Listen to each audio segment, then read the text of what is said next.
Hi, Clayton. Hi, Demi. Trev. Michelle.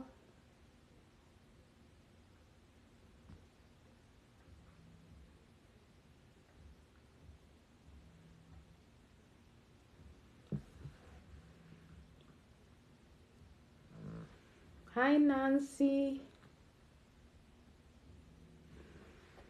Tony, come here.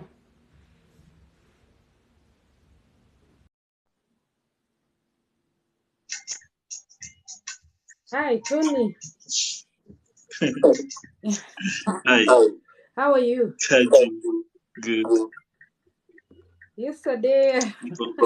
Niko na echo ama? Ati? I feel like I have an echo. No. Hakuna echo. There is no echo.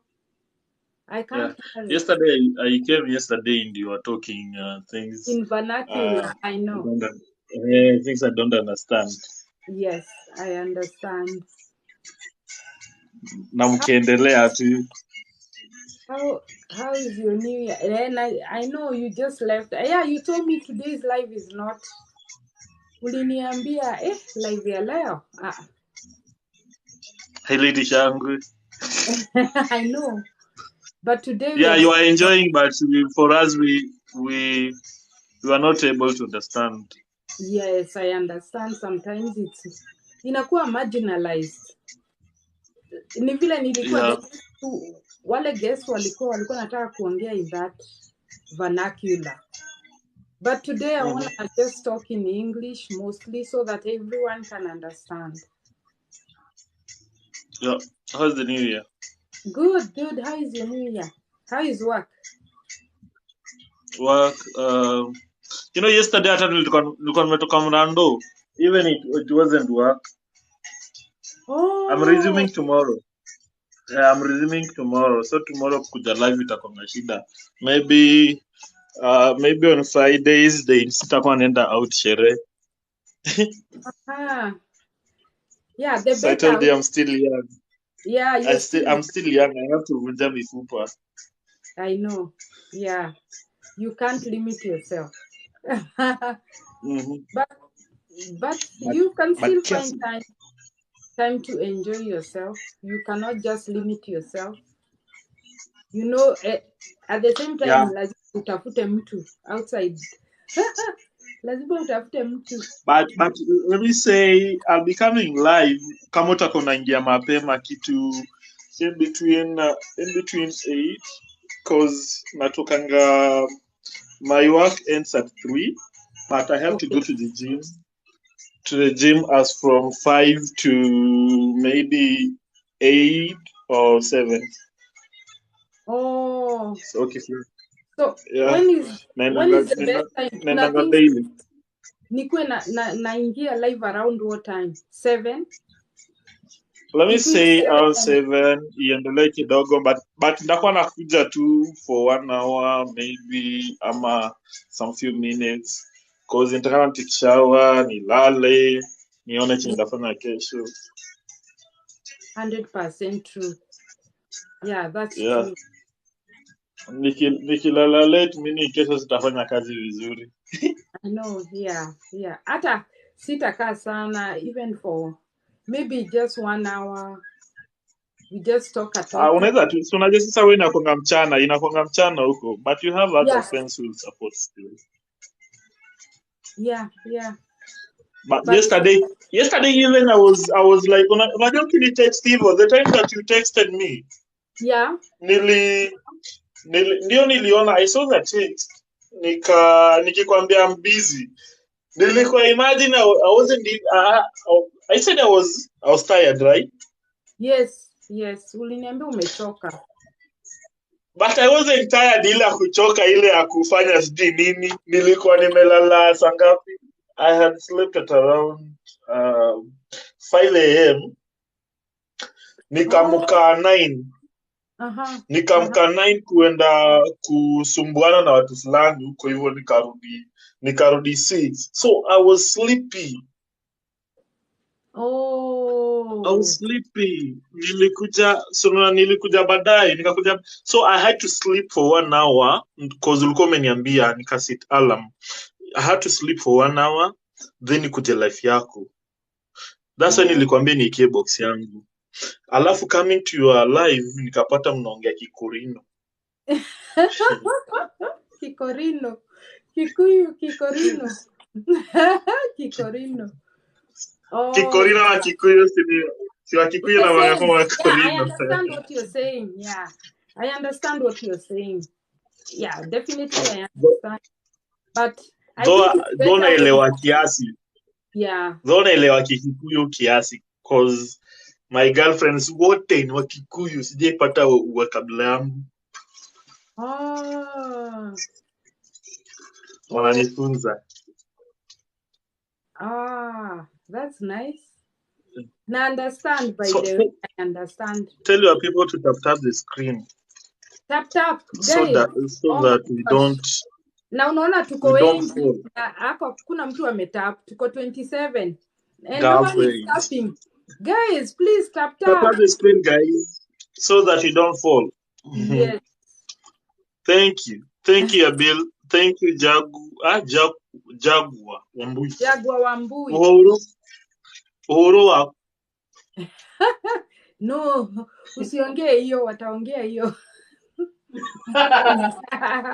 Usiongee hiyo, wataanza kuongea Kikuyu. Guys, tap. We are so many. So most of your friends are Kikuyus. Yeah, because most are Kikuyus. Lakini there are also people who come in, mtu anaenda kwa sababu anasikia hiyo lugha, they are not understanding. But the best thing I love with the Kikuyu, I'm a Luya, but I have a taste for Kikuyus, not because of their appearance, but they are they're so hardworking individuals. So they're so bright. That's true. Alafu wanakuanga kind. That's true.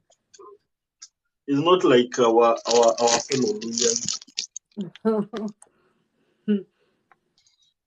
God's gift ameingia. Hi, God's gift. Yeah. Hi, my dear. How are you? Hi, how are you? Fine, thank you. Tony, how are you?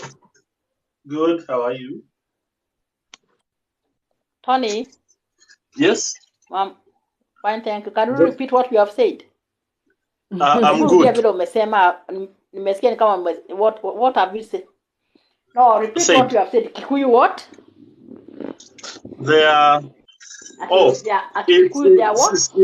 It's my view. It's my view. I don't know how you think about them, but it's the way I think about them. Siwezi repeat, maybe itakuuma. God's gift. Are you a Kikuyu? No, I want him to repeat what he has said. Just repeat. And Kikuyu are very kind. Amesema they are very hardworking and very kind. They are very hardworking. Kikuyu ladies are very hardworking and beautiful. And beautiful. Amesema Kikuyu ladies are beautiful, hardworking, and kind. So God's gift. What's your opinion? About them, yeah. What's your opinion? What's your opinion? I have no opinion for him. Utasema sina maoni. Sina maoni. Hiyo sina maoni bwana. Sina maoni. Hiyo sina maoni, hata wewe huna maoni. Everyone has the right to their own opinion. Yeah, it's true, yeah. Yeah, for me, somebody will come here. 100%. Me, I cannot swear. Yeah, I know they're hardworking. They're hardworking. Yeah, they are very hard. But not all. Not all. Okay, of course, not all. We are not saying all. Of course, there's that percent that doesn't like to work. Kuna wale sasa, of course, wanataka wakae, waletewe, you know? Waletewe, wapewe. Waangalie wallet kama iko na kitu. Exactly. Uh-huh. Yeah. I'm Of course looking we for have George. that. I'm looking for George. Yeah.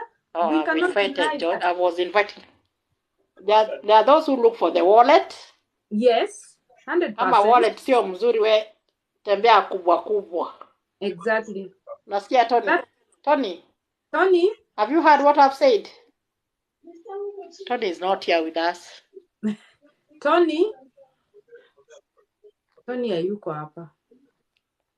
Jagwa Wambui anasema pesa ni lazima. Pesa. Anasema pesa ni muhimu. Jagwa Wambui. Lete Wambui hapa juu. Wambui. Wambui sasa. Ukaha. Ukaha igoro.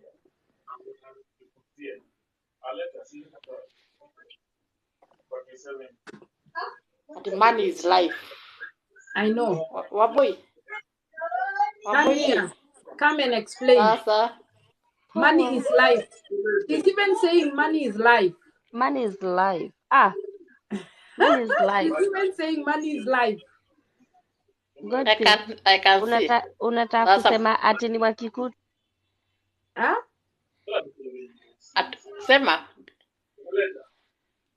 Sema Jagwa. Net yako iko na shida Wambui. Wambui? Is there a problem with the network? Wambui. Kago. Niago. Ameanguka. Amerudi hapa chini ana like. Wambui rudi hapa juu. Ameanguka. Guys, tap the screen and share. Tap the screen, guys.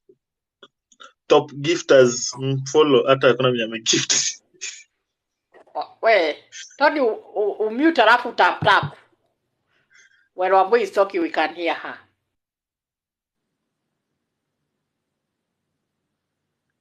Wambui. I'm saying money is life. Karibu. Money is life. Money is life. Who does not love money? I know, right? Money is life. I know. It's not about Kikuyus or something. Money is life. I know. Oh, okay. The issue was Wambo. Issue was okay. Tony amesema ati okay, Kikuyus are hardworking. Yeah. Umeshika Wambo? Okay, ati they are very kind. Yeah. What else did you amesema nini ingine ya tatu? They are beautiful. Beautiful and hardworking. They are beautiful, hardworking. And hardworking. Na wewe nikasema sio wote. Ukasema na mfuko. Tunaangaliaga mfuko. Sasa hapo ndio mimi ninakujia. Hapa sikiza kwanza, sio kuna watu wanaangaliaga mfuko. Umeshika? Yeah. Yes. Hata wewe umekuwa kwa live, hata unapigaga unasikia mtu anasema anataka mfuko. Yes. Kuna mmoja uliuliza juzi, if you cannot work unaangalia mfuko wa nini? Wambui, si normally work. Mkilete mulete 50 na ulete mwingine 50. Si mtarun the house. Definitely. Lakini sio ukae pale chini ati Wambui, ati sube wathira uroga sube ni wathira. Yes. But mimi naweza kaa. Hapo utakuwa na maisha. Mimi naweza kaa. Mundu agenegera ugoikara. Kiswahili. Tony yako hapa hataki hiyo. Amesema hataki muongee Inoro. Thanks Wambui. Amesema avoid vernacular. Muongee English kama Kiswahili. Watu wote wasikie. Tony. 28. Tony. Yes. I normally talk all languages. That's the problem with me. No, so talk the one that we understand all. Everyone can understand. That's fair. So, Jaguar just wait. Cynthia, 1 minute. Nichukue simu iko hapa. 1 minute, 1 minute. Okay. I'm coming back. So, Jaguar kaa hapo. Jaguar kaa hapo. Ameniambia, Jaguar, umesema if someone amekuambia ukae kwa nyumba, then why not? Yes, as long as ana provide, mimi niko sawa. Tony, do you agree on that? As long as mimi nikikuwa na good job, job yenye inaweza settle everything. My wife anakaa kwa nyumba akipanga everything. Mbona angaike na me, I have everything that I can support. Yeah, if there is, unatulia.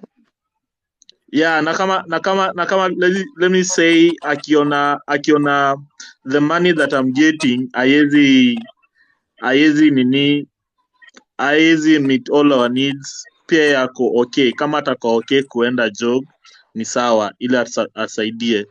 But unapatanga wale wengine wanaona struggle, they run away, but they don't want to help. They run away. Wanasema if you cannot support me, if you cannot meet all my needs, mbona ukae hapa hivi, Tony, which unajua is not good. kwa nini mademu hutoroka? Unajua kwa nini? Mimi sijui, hebu niambie. Juu mnatafuta, let's say like saizi tuanzane na wewe, tutafute tukiwa chini, wacha tupate. Huoni kama mwenye mmetafutane ama Cynthia anadanganya? Me have seen 100%. that. Ndo unaonaga 100%. nikikukuta kama huna brother tembeza, mi niko tu sawa. Ndo unaona watu wengi wanatafutaga tu mfuko, wanaangaliaga mfuko. Hiyo Juu 100%. Mimi why am I into Kikuyu? Why am I into Kikuyu ladies? Because we had a time of corona. Unaona time of corona? Yeah. Okay, udem yangu alikuwa job, but job yake ikuwa ile poa pia. So alikuwa nakaa kwake, but on weekend tulikuwa tunakaa pamoja na yeye. So ilifika pahali mimi job nikasimamishwa, and cause alikuwa na do kidogo, imagine alikuwa na do kidogo, but aliniambia ni aje, hakunihepa. Alikuwa analipa hao, anakuja ananilipia hao, anafanya shopping, anarudi kwake. Wow. That's why nasema hapo hivyo nilisema Tony, alafu ulianza na uko na wenye girlfriends, ukaenda uko na bibi, sahii udem yangu. Which one is which one? I don't have a wife. You Mimi just nasema said just example, now your wife. wife. Again, Mimi nasema girlfriend. for example, I said that for example, niko na bibi yangu na niko na job mzuri. I said for example. Okay. I never said I have a wife. Okay. Since ama ulisikia nikisema hivyo? No, I'm Yeah. just asking, yani. Yeah, alikuwa tuna verify. Yeah. But all So in all, Kikuyu is the best. Nilipata Mjaluo akanihepa. haukuwa na pesa. Pesa muhimu, my friend. Pesa muhimu. Ai, hey, why? Yes. I know money is important. Unajua, but ile major They question. said siji Kikuyu anapenda do. Wanasema Kikuyu anapenda na mademu yenye Hakuna nao mtu Kikuyu apendi. karibu wote. Hakuna demu ya mimi niambia sijui eti nisaidie do, ni sijui nifanye nini. Okay, if you have to make your hair, me I'm a kind of a person mwenye nitangaliaje, okay, my baby is not looking okay with that shaggy hair. So for me nitenda nikwambia, hey babe, do you want to make your hair? I just ask her. If she says she's okay, nana do, me I just go to my pocket, nimpatie. Kwa nini hata ulize But do you want to make? Mimi I'm saying mimi najiongelelea. Mimi najiongelelea vile ninakuwa.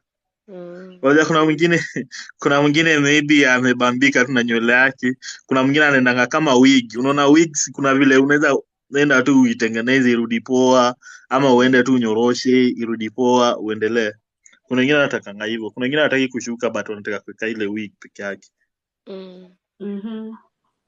Yeah, that's true. Ana kuna wengine wanachukia wig, kuna wengine wanachukia wig, wanataka tu kushuka zile ma lines zile. That's true. Oh, so amazing. But this Cynthia looks so nice.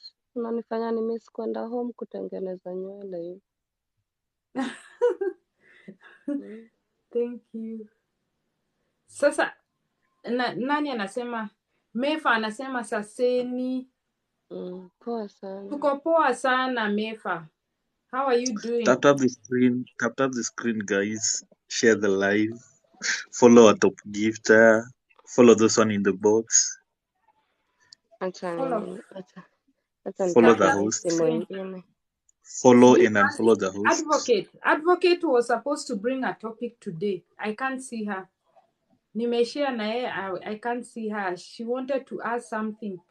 Alikuwa amepromise yesterday's live. Jana kwa live alisema leo ako na a question alikuwa anataka kuuliza. Cynthia nilikuwa na box game na huku kuja na ni vile nilikuwa nimeamini kwamba utanisupport. Nilikuwa najua kwamba Cynthia akikuja I'll not lose. I remain here engaged. Au kunisendia. I don't know. Nilishare. Jagu I never shared for Jagu.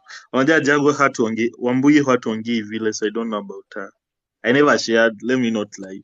Yes, because No, Cynthia I shared for you. Really? I didn't see. Yeah, I shared with you. Wow. Maybe ujangalia DM. I shared.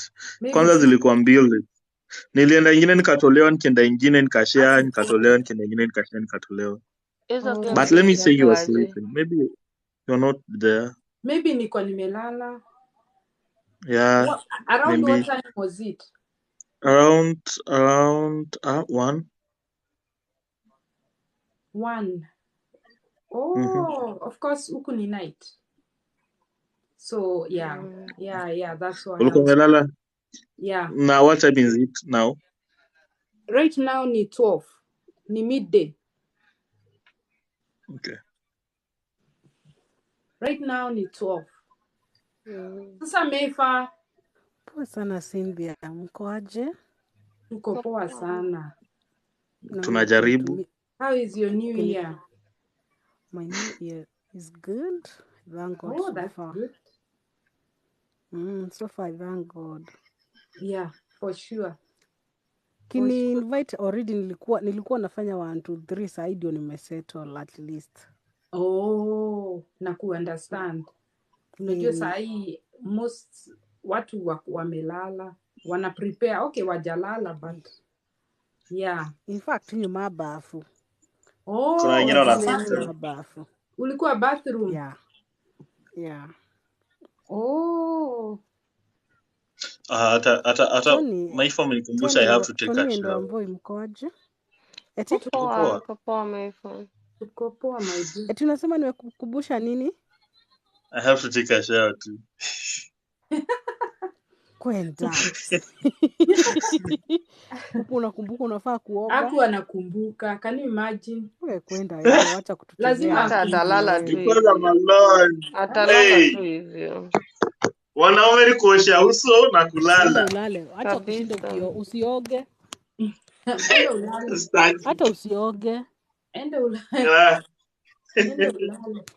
But you know we can survive. Hata hujakumbuka ulikuwa uoge. But you know we can survive. Umefanya vizuri kumkumbusha. In high school nilikuwa naoga mara moja kwa wiki. Ala. Na I wasn't smelling. Tunakuunderstand wewe ni mwanaume. Tunakuunderstand. And I wasn't smelling. Wewe ni mwanaume ni kunuka jasho. Kunuka jasho lakini mimi sitalala kitanda moja na wewe mimi kama hujaoga. Advantage ni kuwa kama uko single. Sasa useme hivyo sasa na useme ukiwa single you are allowed. Hiyo ni acceptable. Hiyo you are allowed. Yeah. You are allowed. Semeni yaki. Simlete tu ka topic tuongee kidogo tuende. I'm looking for advocate. Advocate wanted to talk about something and I can't see her. Mmemtafuta? Ndio nimemsendia.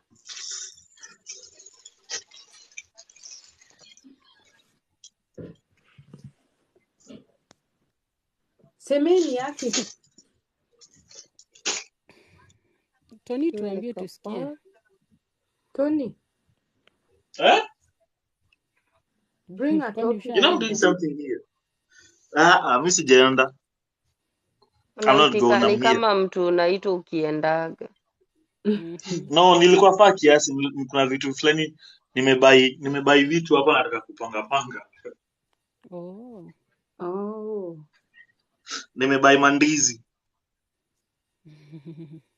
za Wakisii. Ya kupika. Ni poa. Hiyo ni poa. Wambui. Unajua watu wametoka ushago wamekuja na vitu za huko. Niambia. Simulate aki topic tuongee. Na nilikuwa kwa another topic. Oh, by the way, I can ask one question. Tony, especially Tony. Tony, you are the guy here. Why me? Tony.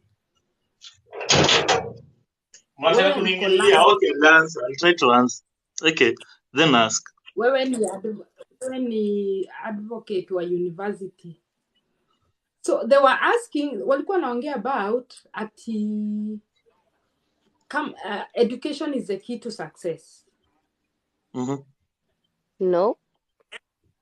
So if education is the key to success. Yes. Okay, for me I'll say, yeah, education is not okay. Education inachangia ndio, but is not the key to success. No. Yeah. It just helps you to have maybe the skills of what you'll be doing in future. So it's not currently. Let me say, in Kenya, meaning na government yetu, we have those one who have diplomas, have degrees, but we find them struggling in the village. Why? If it is the key to success, they are not successful. Exactly. And we have those one who have D minors from 4 levels, class 8, but they're so rich, they're successful, they have everything that they want. So in when I can say with me, I can say just that Thank you. Wewe kusoma na connection, it will help you. Kusoma na connection pia. The way you present to yourself to other people, the way you talk, you relate to people. You have everything, but you don't know how to talk to people. Yeah. Hiyo itakusaidia. Also, you have to build good connection with people. You have to know how to represent yourself. Let me say like that. But when I say education is the key to success is a lie. Mimi nasema tu is a lie. It is a scam. Education is a scam. Yeah. Kama tuseme Cynthia, for me hata mtacheka. Mimi I don't have a diploma, I don't have a degree. But what I'm doing now ni ya watu wenye wako na madiploma hata na ma PhD. Me, I'm a lab tech. Lab technician. But I don't have, yeah. Why? Because I just met with somebody. Nikaongea tu naye vizuri. Nikamwambia, okay, for me manze, mimi I don't have papers. Let me say the truth. I don't have papers, but I'm flexible to do anything. Akaniambia, okay, unaweza learn kitu haraka. Nikasema, okay, mimi naweza learn haraka, but practically. Akaniambia, okay. Wakanichukua wakanipeleka kwa government, kwa company ya government, KEBS. So I told her I work with KEBS, Kenya Bureau of Standard. Yeah. Nikaenda hapo hivyo, nikaenda kama mtu wa mkono, but I was observing what they were doing, vitu zenye walikuwa napima, wanaangalia nini, wanamesha nini, wanarecord nini. Hivyo tu nikasoma. Within 3 months nilikuwa nimejua vitu, kusign papers, kuandika certificate, nini nilikuwa najua. Na hapo hivyo ndo nilipewa contract. I work with contracts, mimi sitaki kuandikwa. I normally sign contracts. Hapo hivyo ndo nilipewa job. Yeah. Nimework na Kenya Museum kama maintenance software wa softwares. Hizo zote sikusomea, but ni watu tu wananishow ma skills, vitu practicals, nashika, nafanya, wananipatia job, nafanya hivyo tu na Kutumia unaendelea. It's not akili that tu. yeah, hapo akili tuna be a good PR hivyo tu. Know how to talk to people, be polite manze, usikue tu mtu wa kurobokwa tu vitu tu, wakikwambia kitu unatupa tu maneno. Listen, Sure. don't be quick to talk, listen first, think, process, think, answer. Kuna vitu zingine utaulizwa ufikirie you are skilled, uko na education, unafikiria unaanza correctly, kumbe una fail ama uko na offend the person who is asking you.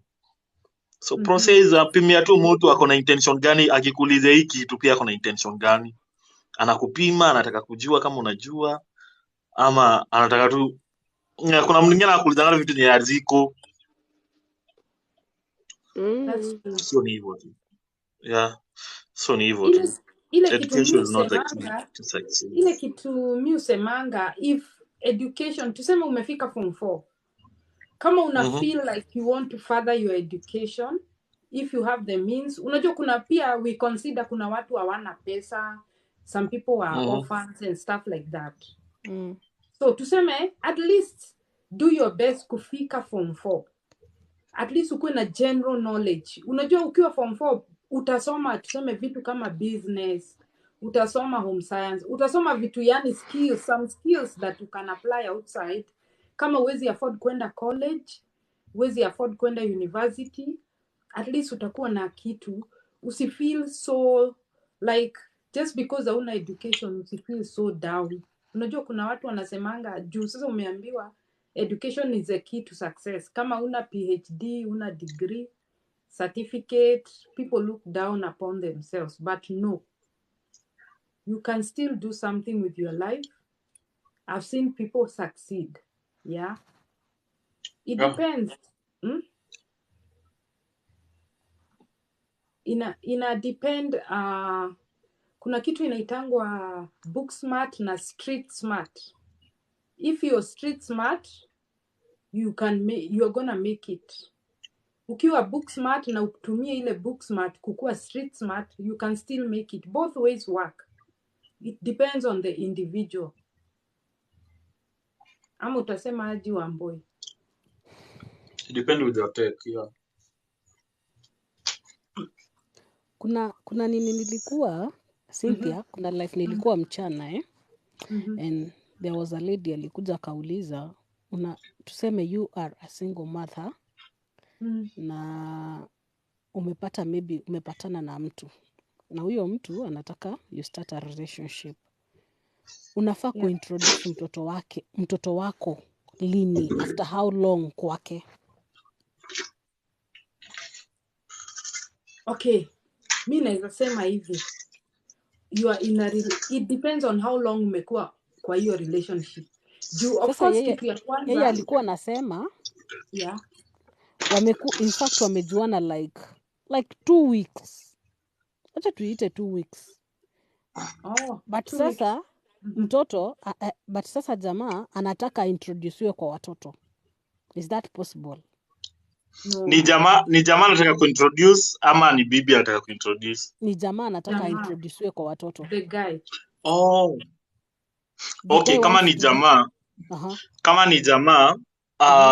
Okay. For me, mi sitaki kwenda na umati. As for me.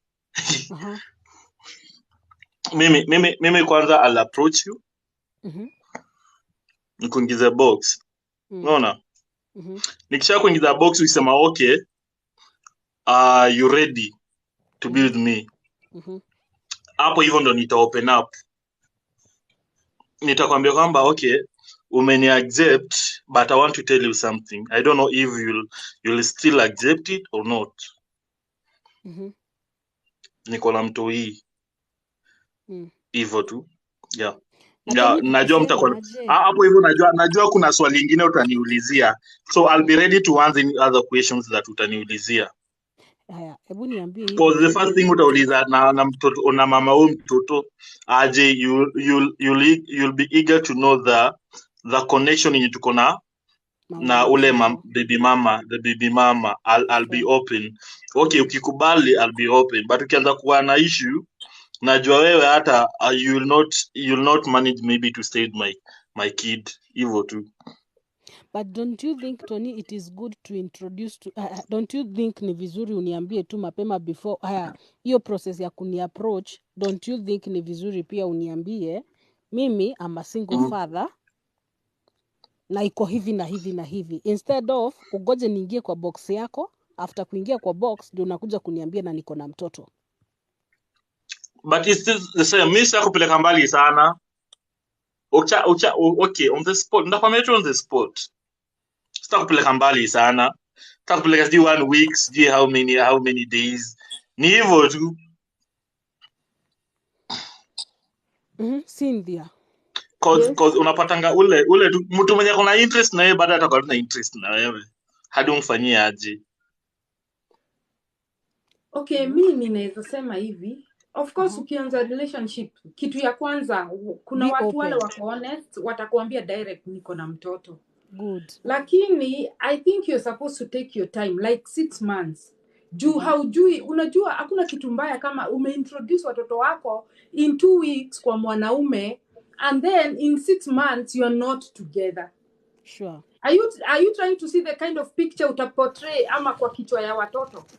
Watabaki wakiuliza na kwani huyu daddy fulani kwani alienda wapi? Unajua na it's not a good picture when you bring in, unakuwa kama revolving door, unaleta different men. That's why it's very sensitive. Kabla uintroduce watoto wako kwa mwanaume, make sure it's a stable relationship, make sure hii ni kitu italast. Juu watoto usipaint picture kwa kichwa ya watoto. Unajua Cynthia Yeah. Ni hapo wameulizaje ama umeuliza nini ama umeulizaje? Ameuliza mwanaume anataka introduciwe kwa watoto in 2 weeks. Kuintroduce mwanaume ama mwanamke kuintroduce, kujikubalishia kwamba kuna mtoto.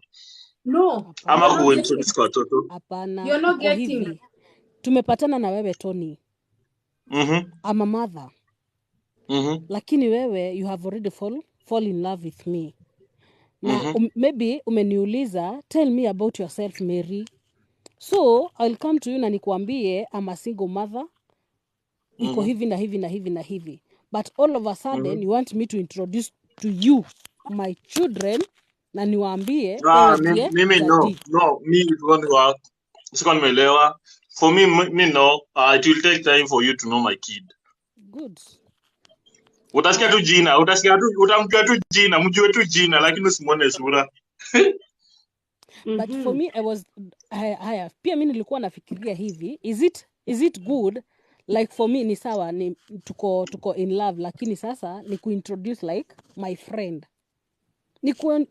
Niwaambie tu wa watoto meet my friend. Na within a duration of time ndio nitaona venye hiyo board venye itaenda. Is it good? Cynthia? No, even kuintroduce to you kama tu best huyu mbaba kwa toi tu is not even good. You have to take your time. Unajua mimi ndio maana nimesema stability ya relationship is very important before you watoto wako waanze mwanaume kwa life yao. Good. Because mnaweza kuwa for example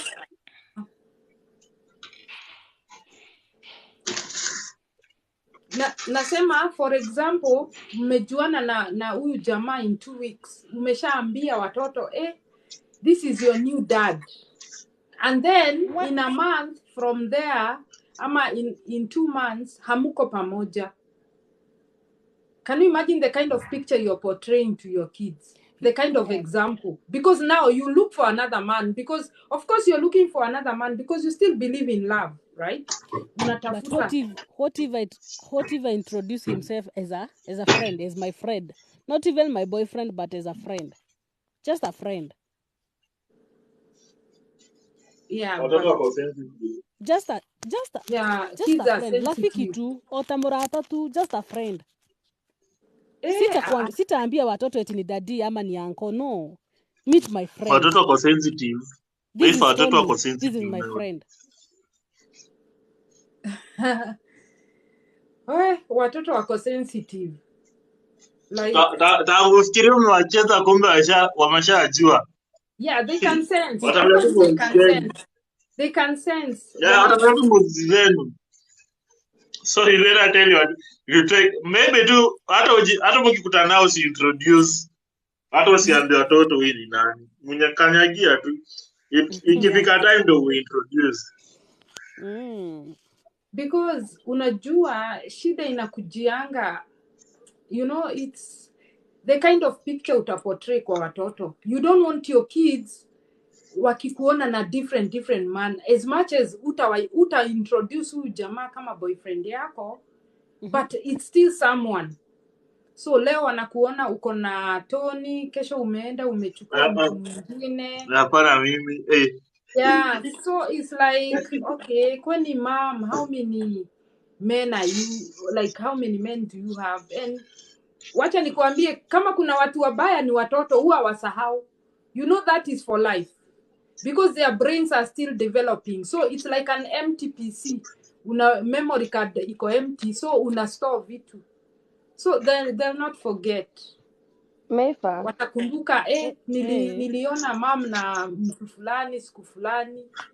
Now again I'm seeing Tony. Hapo kwa kuintroduce as a friend hata haifai. Exactly.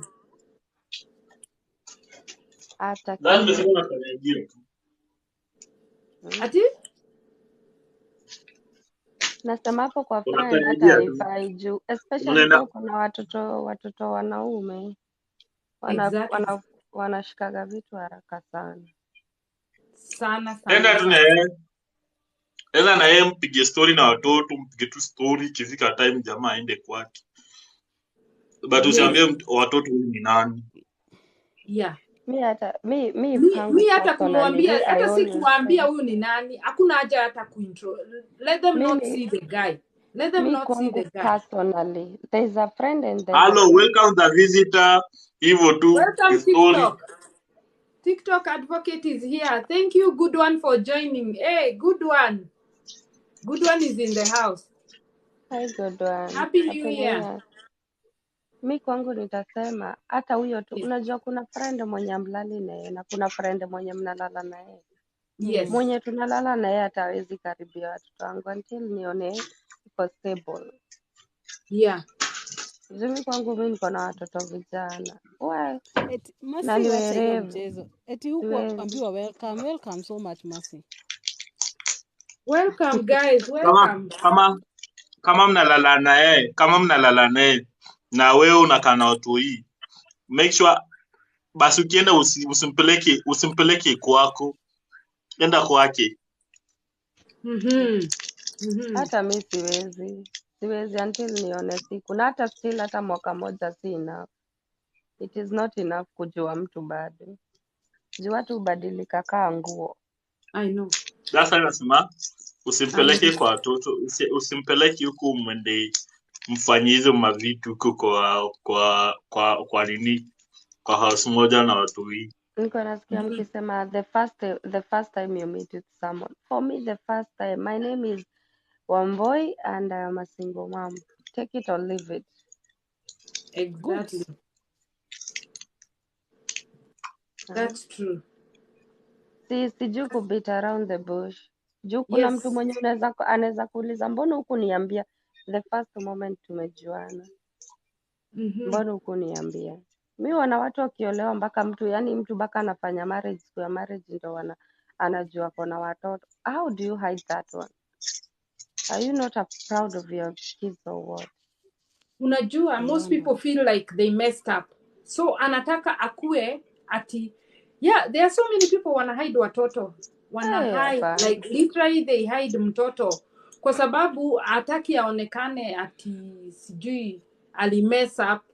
So unajua, because kuna hii notion ya hawa wanaume wenye wanakuja hapa wanasema ati siwezi oa mtu mwenye ako na mtoto. Sasa ukisikia hivyo, si unajua sasa Mimi unaingiza kwanza mkia hiyo ndani. kwanza ni red flag ingine kabisa, hata siwezi kukaribia, because I always say no one can ever come before me and my baby. Hata uko umenipea dunia mzima, it can never happen.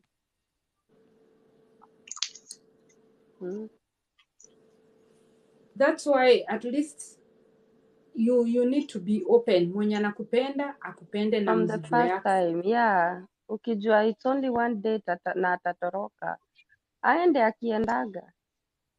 Hi guys. Hi, welcome Hi. TikTok. How are you? Thank you so much. Tumeongea hata Leo nimeona tuko na topic ingine. Jana tuliongea ile topic hadi niliwaacha mkiongea nikalala. Sijui hata mlimaliza saa ngapi. tulikaa. Mefa alikimbia, alitoroka. Mimi nilimrife mapema.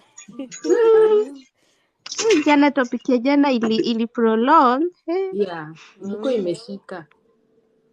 Sasa niko na topic ingine hapa. Na hii kitu inakuanga very weird. Sijui itakuwa kila mtu atatoa maoni yake. Hebu mniambie aje. As vile kunaenda saa hii. Unaweza date mtu mwenye ako HIV positive.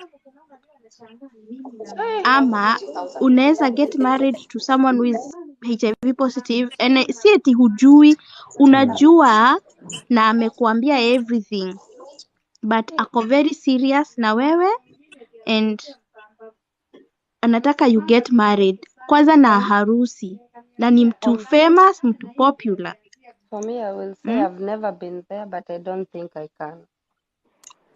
Reason? Ati nini? Good one, welcome. Happy New Year. Good one. Happy New Year. Na msifreeze. Hiyo ni kitu ya ni discussion, unaweza saidia mtu.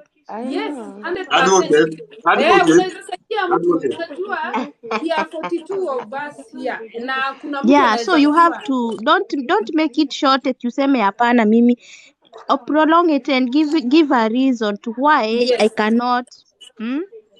Wacha mimi Advocate. Okay, sawa. Okay, wacha mimi nianze. Okay, for my part naweza sema siwezi. You know why? Because unajua HIV, of course when you're married to someone, amwezi use protection, right? In most cases, people will not use protection. So, the likelihood of you getting it, hautasema maybe you are discordant or something. So the likelihood of you getting it is 100%. Okay.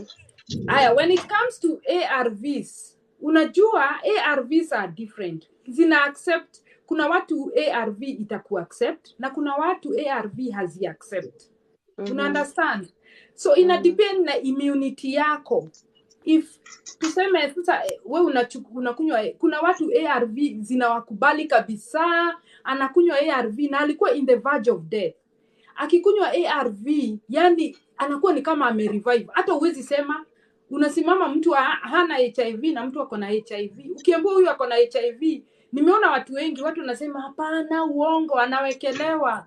But zile dawa zilimkubali kabisa.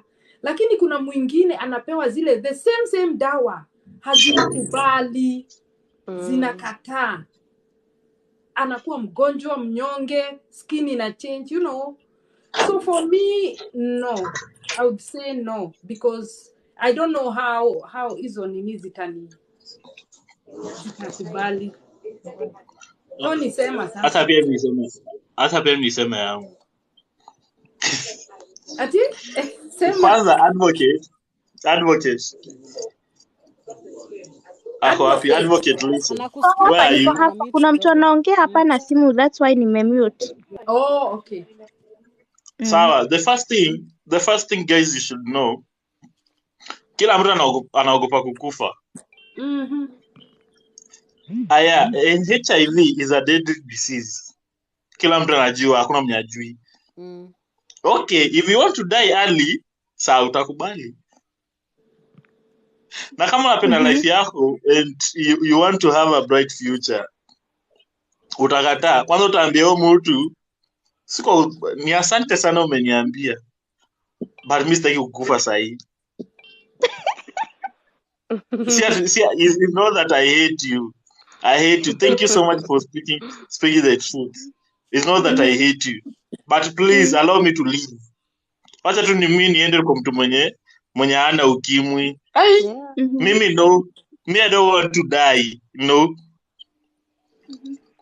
That's the It's so reason. hard. Okay, we are not judging, but Yeah. hey, it's so hard. Guys, just give me a minute. Yeah, okay. Guys, yeah, just a minute. Kwa hayo machache naona host ana smile anataka nichangie, sichangii ngo 2023 hakuna kuchangia.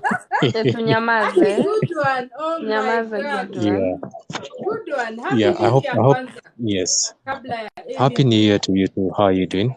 Fine, thank you. We are fine. Najua ulinibakishia shingo. Cynthia, shingo yangu iko wapi? Hiyo tutaongea nyuma ya tent. Tutapigana vita. Inakuja. Yeah, Tony uko aje? Jaguar, TikTok and Mayfa. How you guys doing? We are doing good. Tuko tu poa. Yeah. We praise God. Vile inafaa baba, vile inafaa. Yeah, nimewapata mkichanganua katika mchakato wa should children be introduced to their baby daddies ama should children be introduced to those guys that you're dating ama kuwapeleka kwa house. One thing, wacha tu niseme tu one thing. Ile siku utawaifanya mistake ya kuintroduce your kid to that man that you're shagging with. Hapo ndio mtoto atakuwa anajua mama kila siku analeta wanaume kwa nyumba. Exactly. And it actually affects the psychology of the patient. Kesho unaleta kamodho, the next day unaleta mutiso. Oduori. Hiyo siku ingine atuoli ama wepuhulu. Hiyo siku ingine kiprotich. Do you know what that kid will always remain to say? Madangu My ni mom malaya. never showed me ways on how to keep a man. Yeah. My dad never showed me a way of how to treat a lady. Cause mtoto once anajua tumepatiwa sehemu nyeti ya kuingiza kwa socket kama charger. Now he or she will explore to the fullest, and that is where now I go to the ukimwi part. Ile time atapata na ukimwi ataniambia my mom hakuwa inifunza jinsi ya kufunga miguu. If you have the urge, what will happen? Utaenda kushawa ama utajipeleka tu, as long hata kama ni hiyo mtu anaendesha mkoko atakuja kule imali. Wewe si ni utamu unataka kufeel, you'll want to feel the utamu, and what comes, the ARVs comes, utakuja umeze, depression will strike in. Who will start blaming? Mama ataanza kusema I wish I had taught my child. Ajifunze kukuwa a very responsible son, a very responsible daughter. We have those ones who are born with HIV and they're on drugs. Kuna ule aliambukizwa tu kimakosa. Anasema huyu naye ilikuwa tu lazima kieleweke. The sweetness was ilikuwa so intense. Tukashtukia kamera ruka. Then what happened? Ndio hiyo akapata ukimwi. She or he went into ARVs. Amemeza ARVs. One thing you guys must understand. Si ati ni mtu to atanona. Neza meza ARVs na sijaji accept. One thing is acceptance. If you accept yourself that you're going to take ARVs for the rest of your life, then ukisha make that decision, that personal decision, you're good to go. And another thing, for those people unaona, yes, alikuwa na ukimwi, huyu alikuwa anaenda, huyu alikuwa ameambia baba, ninakufuata, baba ninakuja nisaidie Angel Gabriel kufagia huko juu, hizo makobe zitoke. Those people decided to take the ARVs. CD4 count, you guys, you should learn about the CD4 count. Once the CD4 count is suppressed, then you'll live a very healthy life, as long as rule number 1, avoid stress, acceptance, take your medication, na kula fiti. Then you'll be glowing in every man's and every woman's eyes.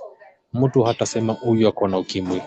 Kitu atakuwa nasema this is an angel sent from heaven.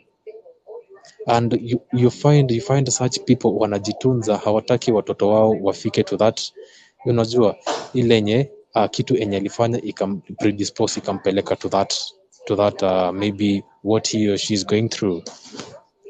So watu tujichunge huku nje, and I usually tell people, rather, I'm not trying to scare anyone, and I'm not going to talk anything based on my profession or something to do with it, but ukipata mtu mwenye ako na HIV, a HIV patient will survive longer than a person who has STIs.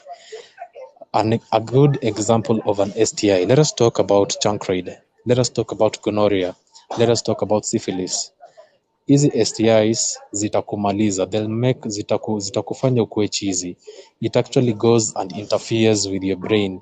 What happens, ulikuwa unaona msee, unastukia msee alipata the chanka, ama mtu ako na gonorrhea, what happens? Hizo sehemu zinaanza kudrop down, kwa sababu inakukula, inakuswallow. It is just like cancer, it swallows you na inakudrain vibaya. So watu chunganeni huko.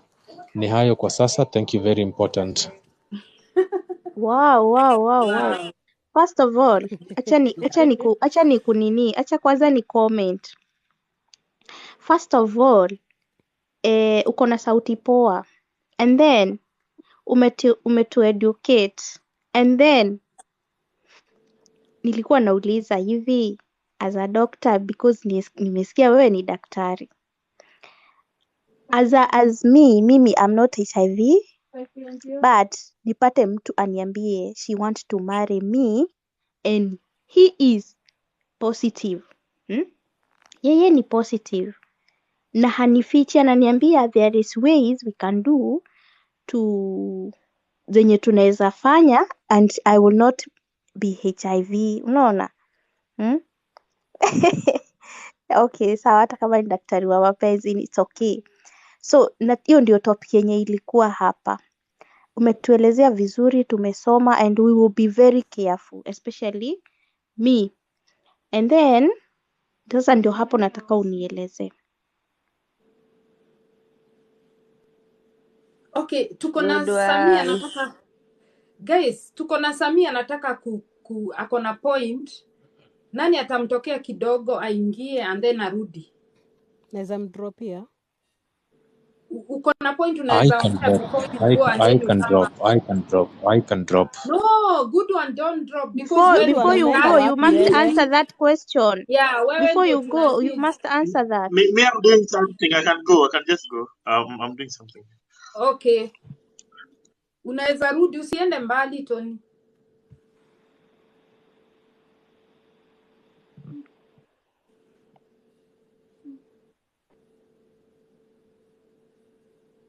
Okay. Sawa. Karibu Sami. How are you guys? Fine, thank you. Poa sana. Nimewamiss. Hata sisi tumekumiss sana. Tuko poa. Okay, thank you for an invite. So, maoni yako kwa hayo? Me, I like being practical, and practical means I'm real. Okay, from some things, me, I take them on a serious, deserving, and I look them on the practicality of them, because life life is I take life as should be a sure bet, in the sense that you know what your prospects are basically bonded within the surety that tomorrow might happen to you, or maybe might come. You're hopeful of tomorrow.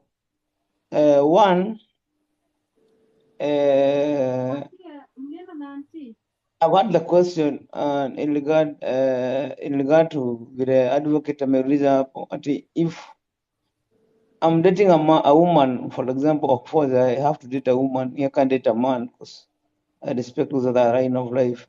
I met an advocate, for example, and in the line of our engagement, honestly, ananiambia she got this and this. And now what you're saying here is about HIV status.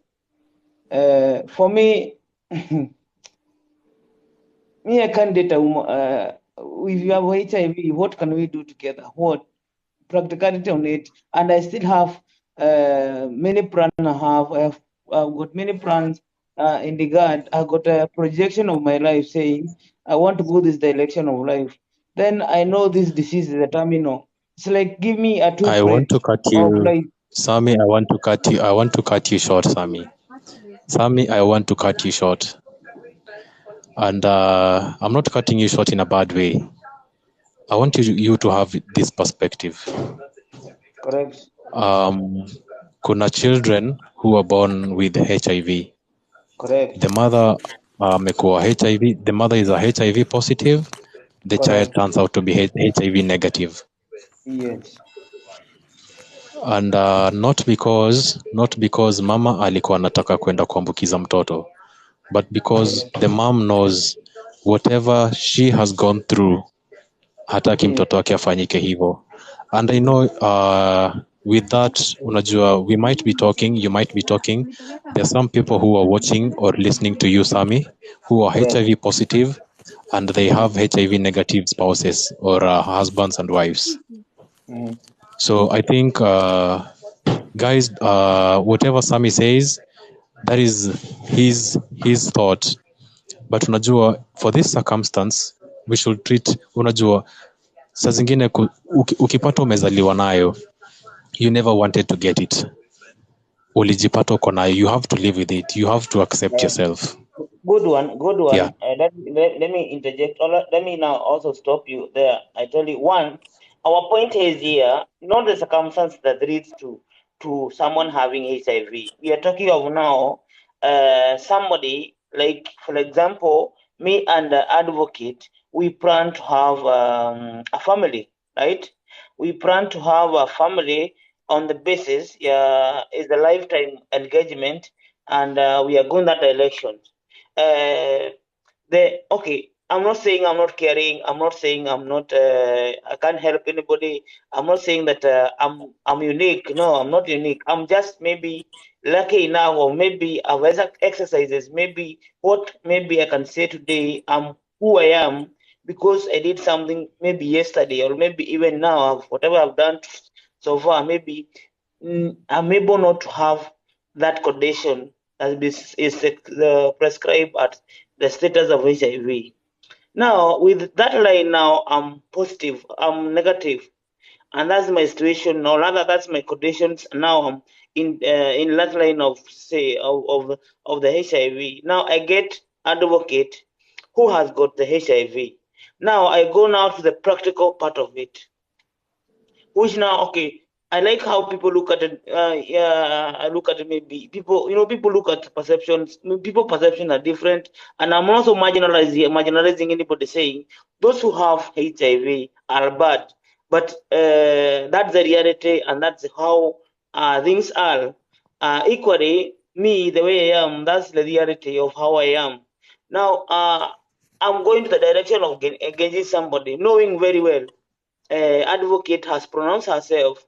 So I'm not like I'm victimizing her, or maybe I coerce her to give the information. That is what he's doing. So honestly, and she is doing that. Maybe we agree or we disagree about it. Now she says, "Sammy, I love you. Sammy, you're a good man. And I tell her, okay, you are my angel. As you look at it, and you're beautiful. Those kind of things. Now, but I'm HIV positive. Those are the pronouncement now. How will I handle that? I think that's the question advocate now want us to discuss from there. How will I handle that? Are you comfortable? That's what she is asking. Can you go to that direction? That's what she is asking. Can you be able to comfortable having that person in your life? That's what she is asking. And on the practicality of it, I'm asking if you're a good one. You have two plate of rice, maybe beef slice, maybe or whatever. Let's say beef slice, and one has got a poison, and the other one is good. Which one will you take? Of course, you will go to the one that will give you life, will guarantee tomorrow for you. So I think, according to me, and being asked, can you engage somebody with that status? I will say no, and I got the ground for that, saying I'm not. I don't have the stamina that I can say. I put, because basically when you talk of HIV, it's a terminal disease. Having a terminal disease, once you contracted, it does not have a reversal.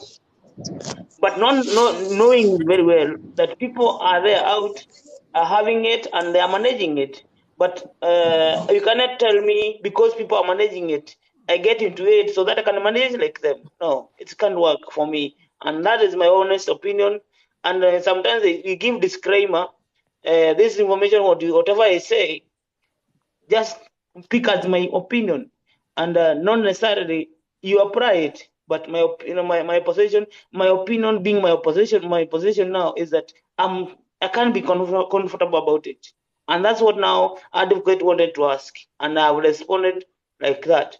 Not being okay, we can be religious, because now we can be religious, we can be psychologists, and the way you look at now, you need to manage things. But the reality of the matter is that we are talking about the positivity and negativity of this kind of disease. Now, how will we handle that in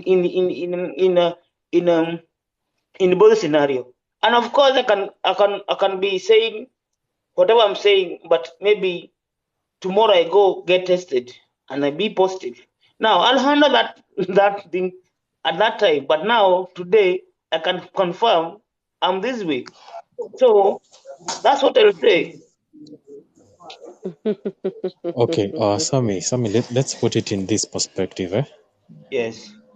You don't date, and you never, and you'll never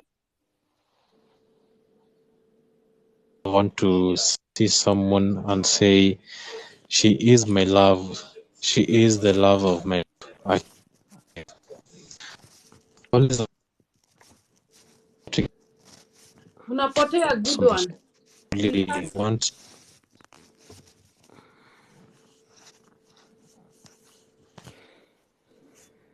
What's up?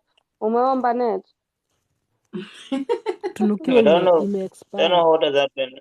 I don't know what has happened. May happen. Tap the screen, guys. Please tap the screen. Maybe Cynthia. Tusiamke. Based on the fact that I love you, na I want us to walk this path together. I'm HIV positive and you HIV negative. Do you see us having things together? That does not mean I'm not going to suffer. I am going to suffer. No. Just open up to Anapotea, mnamsikia? we have Hapana. Good couples. one. Tap. Ebu kuja karibu na screen. I mean, we can't hear you. Unapotea sijui ni. Yeah. It's his network, huh? Yes. Unanisikia? Sai tunakusikia. Sai tunakusikia. Ai, mnamsikia kweli? Hapana.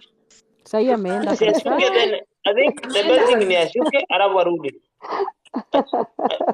Good one. Ebu shuka alafu urudi. Ebu shuka alafu urudi. Good one, leo net ni ya 3:10 leo. Nimekataa. Tumbao. Tunukiwa ime-expire. Jaguar. For you sema. Haya, mimi si haya. First, all I know is lazima nijipende kwanza. Hata kama nakupenda lazima nijipende kwanza. Na huwezi niambia Cynthia, naona ile ni shimo. Na nikiingia kwa ile shimo, sitatokea hapo tena. So for me it's a no. Ni ngumu. Also for me kwangu nitasema ni ngumu. Okay, si until uko kwa hiyo situation utajua vile utafanya, but it can be hard yani without judging. As you said, kuna watu huzaliwa na hiyo ugonjwa. So si kupenda kwao. Sure, it happened like that, Nani Jago, because like now my cousin daughter is positive.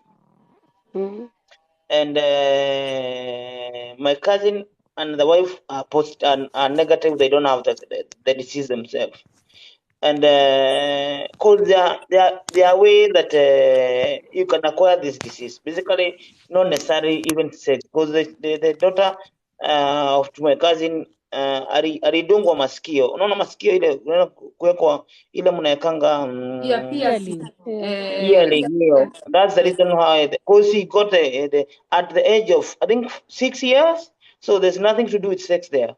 Now, and those circumstances that lead to there, like you put it, Jaguar, until you have it. Now, how will you be able to handle it? Now, being inconsiderate, you might also get into it. Now, you don't victimize, but let's say, look at it now, you don't have. Then, and you are given opportunity, and basically to say, let's say, put it now, even so religiously, Mungu amekupatia nafasi yako, and huna amekuprotect, because you pray God good health. Now it is a guarantee for you have got good health. Now mimi kama Sami nikuje kwako Jaguar nikwambie niko na ukimwi, how will you look at me going forward after that pronouncement? It's very hard, but without judging, but it's very hard. It's difficult. Yeah, it's difficult.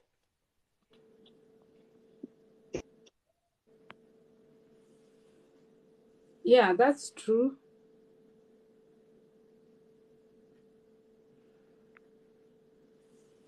Mnanisikia? Tunakusikia Cynthia. Oh, okay. Hiyo ni situation ngumu we. See, okay, it's not victimizing ama kukua nini, kumarginalize mtu.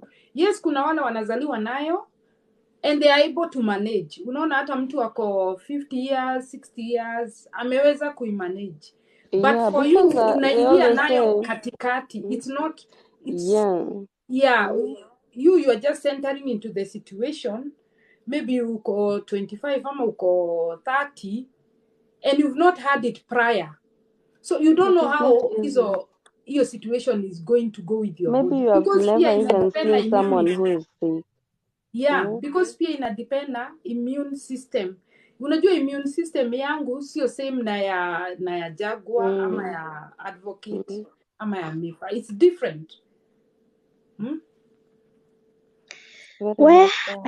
Nimesikia na hope kuna mtu ako hapo kwa nini? Ako hapo kwa kusikiza. Unajua asiweze kapata kaona ati we are judging. Kuna wenye wako hapo juu kwa zile yani wanasikiza. And what I can say, for me I think ni vile sijui immune system yangu vile iko, lakini I can't deny because yule ni mtu na pia sio kupenda kwake kukua hivyo, kukua HIV, and then unaweza kataa huyu mwenye ako nayo na anakuambia ukweli na anakuambia ukweli na kuna vile mnaweza kaa na mfanye na protection na nini and be happy, and then uende kwa yule negative ukue huko ndo utaenda kulilia ukiendaga ukichukuanga hizo ma STI na ma STD na hizo mavitu zote, unaelewa? So it's up to your heart here. Usiangalie eti ugonjwa. First of all, utaangalia ugonjwa, yes, but your heart also, because it takes someone who has a big heart to accept that situation, you know. Thank you so much. Thank you so much, Advocate. Thank you. Hautamu accept, you know. And then it's one in a million mwenye anaweza accept mtu mwenye ako HIV positive akae na yeye maisha mzuri. And why am I saying this? Because I have a friend. Na huyo friend of mine, she was born with HIV, and then akaenda wakakuwa na relationship. Amekuwa akitumia hizo dawa kuanzia akiwa 10 years mpaka saa hii ako 22 years. Ako 26 years saa hii. And wakakutana na boyfriend, wakaget married. Alikuwa in that duration of dating and getting married, akakuwa hatumii hizo dawa, akapata mimba, akaenda ile time ya kwenda kuzaa juu kwenda clinic, the boyfriend was not there, but wakati alienda kuzaa si wakaenda sasa na boyfriend kwa hosi, akaenda akamwambia, akaitwa na daktari, akaulizwa kama yeye ndio baba mtoto, akasema yes, and hapo ndio akabreakiwa news, akaambiwa you know your wife is HIV, akaambiwa sasa apimwe, akaonekana yeye ni negative, unaona. So from there he was shocked, na mimi ndio alikuja akaniuliza na nikamwambia if you are negative na daktari alikwambia jinsi vile mnaweza kaa na mkue mko sawa na mtoto akue ako sawa, you just continue, just trust in God and everything gonna be okay. I'm telling you now, they are married for 6 years. Sahi wako na katoto kamoja and they are expecting another baby. The wife ndiye ako positive, but the kid and the father, they are negative, you know. And then they are happily married and they are okay. Hata huwezi sema they are like that. Huwezi sema, unaona? Because of what? Bwana amekubali, na bwana si wale wa kuenda nje, na yeye bibi amekubali na si wale wa kutangatanga nje, unaona. Ni watu wametulia na familia yao, they are happily married. And huwezi hata mtu mwenye ako healthy uwakompare na wao wenye unaweza sema eti ni mgonjwa sijui sitamkubali, they are very okay than the one who are negative, you know. And then advocate. Yes.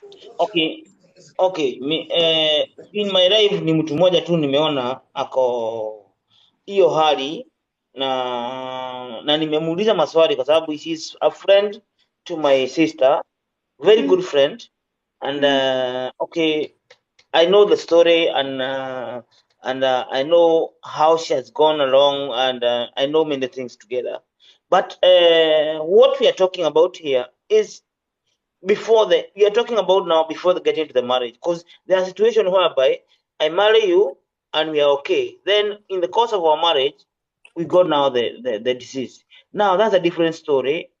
From now you don't have, I have, then you get to the marriage.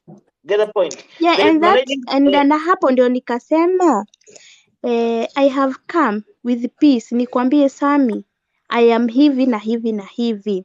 Unaona, will you accept me the way I am, and I will love you till infinity, and then I will give you my happiness and everything. Will you accept me the way I am? Hivyo ndo nilikuwa nauliza. That is where I come in and say, I think I said this earlier. I might go to Jaguar, niambie Jaguar I'm HIV positive. Jaguar anikatae. I go to Cynthia aniambie Cynthia, I am HIV positive. Will you take me? And she says yes. She's not seeing haoni yet because I'm HIV positive, you cannot date, you cannot get HIV negative kids. Cause unajua hata once mama ameanzishwa prophylaxis, and also you people will not know this. Once a baby amezaliwa and the mother is predisposed, she is a HIV patient, the child immediately anaanzishiwa the prophylaxis. The mother is not allowed to breastfeed the kid. Mtoto atapatiwa, for the ladies know the prenan and ana breastfeed for 6 months. Alafu kuna zile dawa atatumia for 6 months and then anaacha for 1 year. It is a decision that the mother decides to make. either a breastfeed mtoto ama asi breastfeed, so that is up to her. So that is why I'm saying atapatiwa the prenan or none, or a breastfeed mtoto for 6 months. Now once the 6 months is over, then aendelee with these other feeds, these are the animal feeds. So in a nutshell, Sami, unajua mimi I can niseme tu niko, let me just say, let me put in this case scenario, guys. Yes, nipatikane niko HIV ama nijijue niko HIV na nimeenda to Cynthia not because ati nataka kuambukiza Cynthia.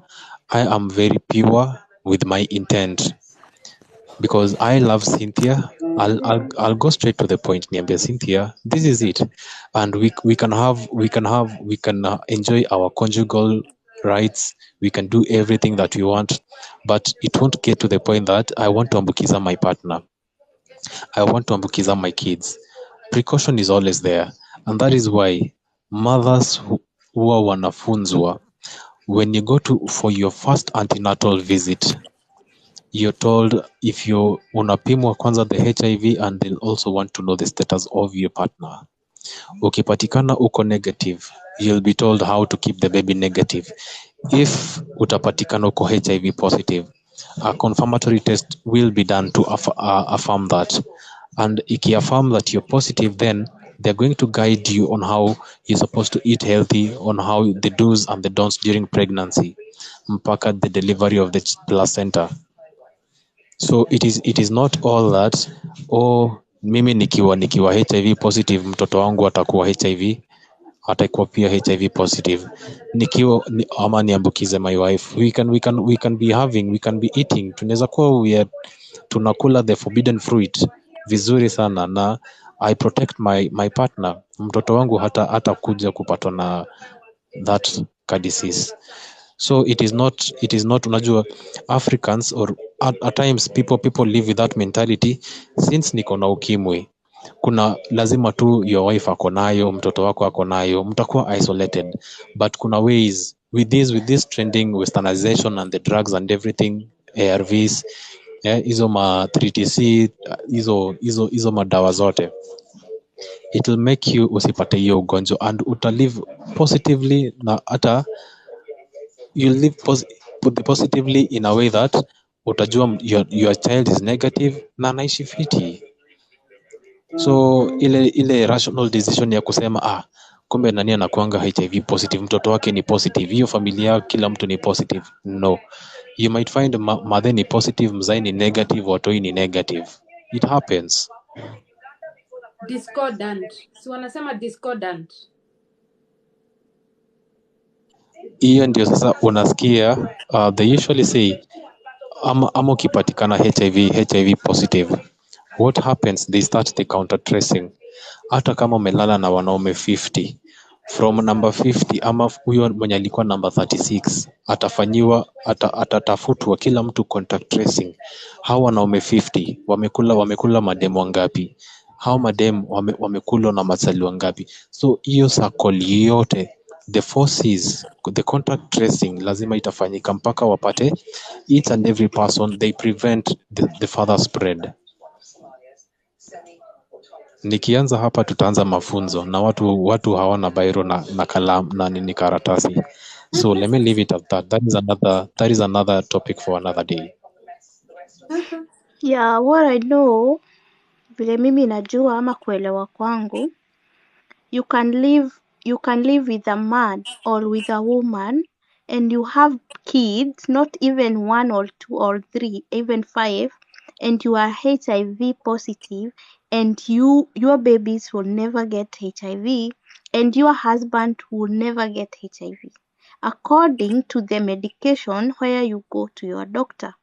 If you follow them, you will never mess, and you will be happily married.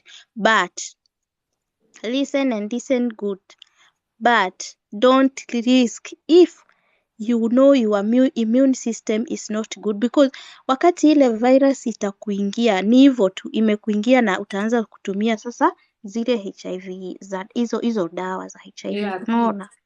And then hata hiyo wakati wenye uko na huyu mwenye ako na HIV na wewe hauna, kuna dawa pia unakuanga unameza pia wewe mwenye huna. That's how I know, lakini sio ARVs, unaona. So either Pepsi ama Pepsi, something to do that, right? I don't know, sijui ni gani, but I guess kunazo. The question, ile swali umeuliza, in such a circumstances that you have found ule mtu unapenda ako hivyo, are you willing? That's the question. Before even be not being into the real detail, are you willing to now to get into the drug? And you got other options. you've got other options. Okay. For me, it's so much. It takes 1 in a million. That's what I said. Ni mtu mmoja kwa watu milioni moja anaweza kubali kuolewa na mtu mwenye anajua ako HIV, yani anajua, yani mimi najua huyu ako HIV, naenda hapo. Just 1 in a million. For That friend me, of I mine, don't know that if I friend of can mine, agree. I that, don't know if I can agree, and it's not possible for me to agree. Kwenda pale nijue huyu mtu ako HIV na najua kweli, hata kama hapo, wacha tuseme siwezi, kwangu siwezi, unaona. And then hata kama ako na mapenzi gani, hata kama ako na pesa aje, hapana, wacha nisirisk. Kurisk nayo hapana, msirisk, but it's not, sio dangerous vile watu wanaweza chukulia. And it's not safe vile unaweza fikiria. mimi kwangu like Sami Gakuo, mimi sita risk na sitaweza kurisk kwa sababu I got options, and one option is that like for example, if I remember when nilikuwa nafanya harusi, tulienda hiyo test kwa nini, kama mchungaji ananiambia Sami and yourself and your person go and have bring for me the HIV positive status. Why? Because kuna kuanga na dreams, you have, of course, ukioana na mtu, there are some certain future dreams, future plans mko nazo. So Correct. if maybe your life is limited because of kitu kama hiyo, then it becomes an issue. It becomes an issue. That's my point. That's my point, Kisindia, kusema najua I can get into this, na nilikuwa na nilikuwa tu najua mimi maisha yangu iko cartel on this kind of this how my life nilikuwa na kama I don't know how I can put it now. Iko na definite. I know one day I might die very soon. I can even die tomorrow, because like someone has said here, ARV zinaweza kukubali, inaweza kukataa. And that's and that direction you take, maybe taking kujiengage na mtu mwenye ako nayo, those are the likely outcome that ile unaweza kupata ukimwi wenyewe, leave alone dawa yenye unakunywa nini unaweza kupata. The other thing is that now even like good one, he speak like more of a medic, sometimes wanavaliaga gloves wajiprotect nini hizo vitu zote, they could have been exposing themselves. 100% true. Yes, if they take care, not also even decision making is taking care. That's the reason why nakwambia before we have sex, we have a test, because I care about my life. Not even basically even getting married, Cynthia, or maybe Jaguar, or even Mefa, or maybe Advocate. Even me, you expect mimi kama hata nakupenda uone hata ni maua namna gani, I'll go have sex with you just because just simple as that. I'll take you to my hospital, have tested, then I'll be okay. I'll be comfortable with you. Now, this thing exercise that we are doing of taking care, where do you want us? What do you want us to assume it should not be there in the first place? But there are other scenario whereby, like that friend to my sister, she's American, and the husband has, she does not have. Me, I've asked her many questions. Why? What this courage do you have that you still? No, you see, his mother of my kid. She got 2 kids. Now she's the father of kids. She can explain to me, but I still don't get it myself. And even I was telling her, okay, not opening it to her. I talk sideline with my sister. Namwambia, this woman is very strong woman, very strong indeed, because she has accepted and maybe she has moved on. But now that is after the marriage. Before the marriage, me kwangu no. If we get in the course, because there's no point of asking who brought it and who brought it and how do we get it. We can have a solution on that. Let's take the medicine and move on. But before then, no, it's risky for me. I can expose me to that level. I don't think, this is not money you are going to get. Like the way you can risk, maybe let me fly to Kampala to make a business deal. If you go and don't succeed, you'll come. You'll not be saying I didn't have the money, but you have got other chances of getting that money maybe elsewhere. Now, this one when you get to it, the likelihood and when you call of the terminal diseases, basically you are saying the death is very near to you. That's true. That's true. Mefa, I'm a jaguar. Good one. Yes, Cynthia. Sema. I think you have understood from where they are talking from. Tunaongea from tuongea about mtu already amezaliwa nayo. Tunaongea from, courtship, dating. From that point. Okay. That's the point. Tuseme mimi na wewe tumepatana saa. From that point now. And that is why I said from the word go, tumepatana na Jaguar. Unajua people have different intentions, eh? Yeah. Mimi niko nayo. Alafu nimepata Jaguar. Kama mimi yule msee wa kuambukiza each and every lady that I meet, I won't tell Jaguar. But I go straight to the point. Just as I have said, I'll tell Jaguar, you know what? I love you. And I want us to go this journey together. And apart from us having this journey, we have a loophole. We have a mountain to climb. And that mountain to climb is I am HIV positive. Would you take me or would you agree us to continue this journey together? Jaguar niambie hapana. I cannot date someone who is HIV positive. Mimi siezi. I come to you or I go to TikTok or Myfa. I tell you, I'm HIV positive. Will you take me? I deeply and I really love you. And considering I know the kind of person that you are, I want us to walk this journey together. And I being positive does not mean you'll be positive or the kid will get positive. Wewe unikubali in that perspective. Nimekuja clean and open to you. Unaona? From there it's either you'll accept sasa venye mimi nimekuingiza hivyo box and this is what I have. And unajua nimekuwa with pure intentions. I have pure intentions for you. You'll take me. You won't look hautaangalia ile ati HIV aside. What is this person's character? Huyu msee nimempenda kwa sababu ya sura, nimempenda kwa sababu ya pesa. I have not done that. I have liked him because he is a faithful person, a hardworking, a trustworthy. He is not only a friend, but a best friend. He is not only a lover, but she is a wife. This is the person mwenye unajua. She will be responsible for your family. He will be responsible when it comes to taking care of the family and being the man to provide. If I come and start with lies on the first day, yeah, will you even ile siku nitakuja nikwambia lies, you'll say ni kitu amezoea. But from that word go, nikwambie situation ni hivi. Kwa ground, wewe utaniona mimi I'm the most handsome person that you've ever seen. But kwa ground unaona huyu jamaa kona ukedi. You'll judge me, utanijudge because mbona sikukuambia I have this thing na nimekuja kukuinfect.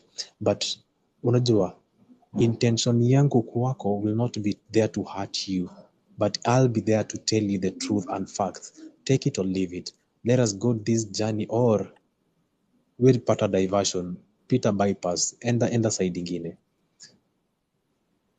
So mimi in short, mimi nikikuja na pure intentions kwako. Okay, John is saying itakuwa ni tricky, but unajua once you love a person, you don't love a person because akona pesa, akona mwili mzuri, akona shape, but you love a person because you're seeing this is a special being. Unaangalia roho, huyu mtu atakuwa accommodate venye uko. Unajua, we have, okay, put yourself in this. John, unajua, I've been reading your comments from the word go. I joined here, and at times it is not an example, and I'm not trying to say each and every person is bad. Let me just deviate kidogo too. Let me just deviate, and I'm sorry to say this.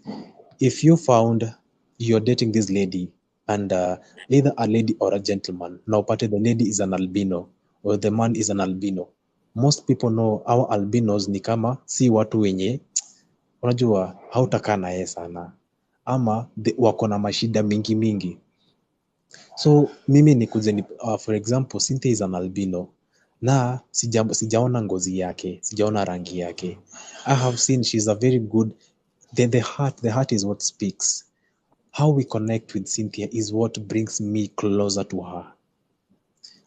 I cannot get connected to Jaguar if you don't have, or if you don't share anything in common. The same way to Maifa, the same way to Advocate. If we have that thing that inatusukuma pamoja, that is when nitainua mikono na niseme she is the one, he is the one. Hata kama you have anything that inakupush, utasema since she has this, we cannot go. Unajua, people are too quick to judge someone based on the color and based on what he or she is suffering from. We don't choose, and we never choose to be born with HIV parents. We never choose for our melanin to be deprived. We never choose to be kuna these people born with disabilities, person living with disability, PWL. Unajua kuna vitu zingine tu, it happens na unajipata in that situation. A person, a man or a lady can say, I cannot get married to a guy who mwenye ni kiwete. And what happens in life ikiendelea, you'll have that good family. What happens? He can be involved in an accident, ama anaweza patwa with these conditions kama meningitis. And what happens? Mtu tu anakuwa paralyzed hivyo, ama hakukuwa amedungwa these vaccines, the poliomyelitis. Amekuwa mkubwa, polio imekuja imemweka chini. So you leave this guy or you leave this lady because she has polio, she cannot walk, she cannot do nothing. You won't. You love your lady hata kama she's crippled, hata kama ana change. We have this condition. Sammy, let me tell you this. John, let me tell you this. We have people wenye vitiligo.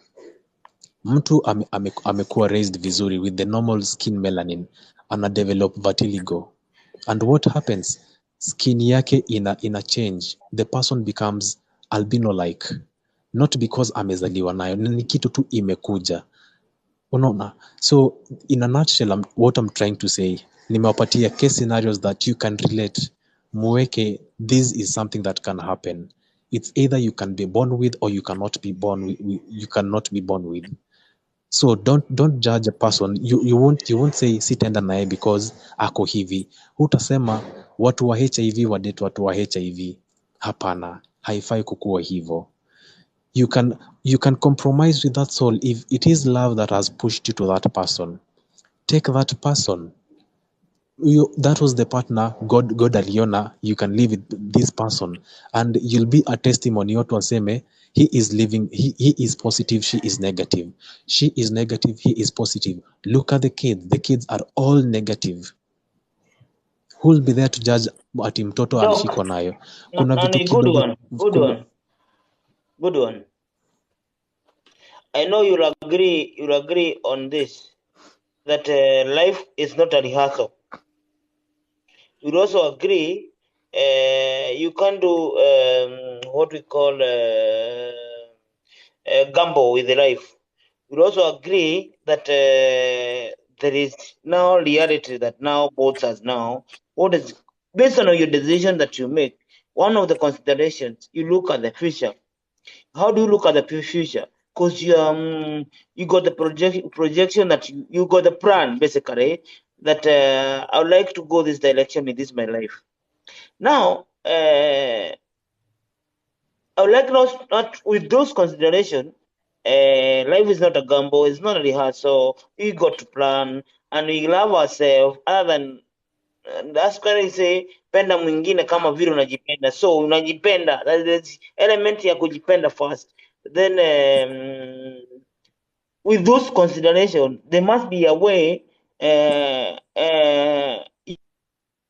you do things, either to dismantle your plan, or either to gamble, or maybe to try an error, which I'm saying now become you are rehearsing for something, not the final thing. Now, with the situation at hand and the question based by the advocate, we said, and let's not be religious. Let's not be religious only. We be also practical enough.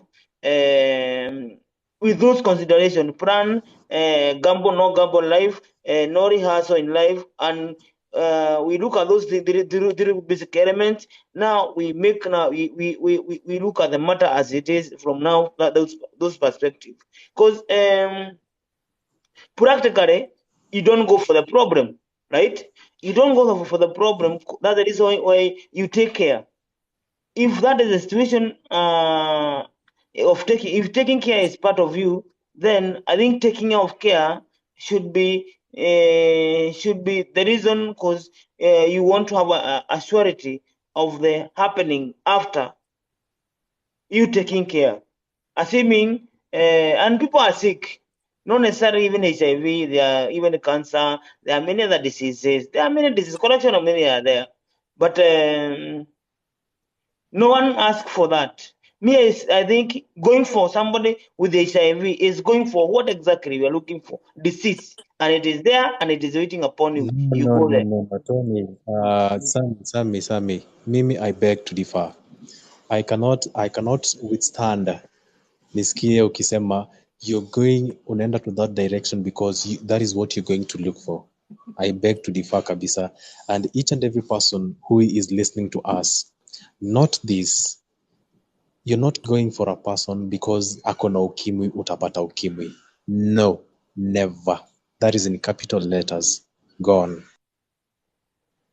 Now, let's move now to another level now. Cynthia, so then we can look back to the question. Then we go further.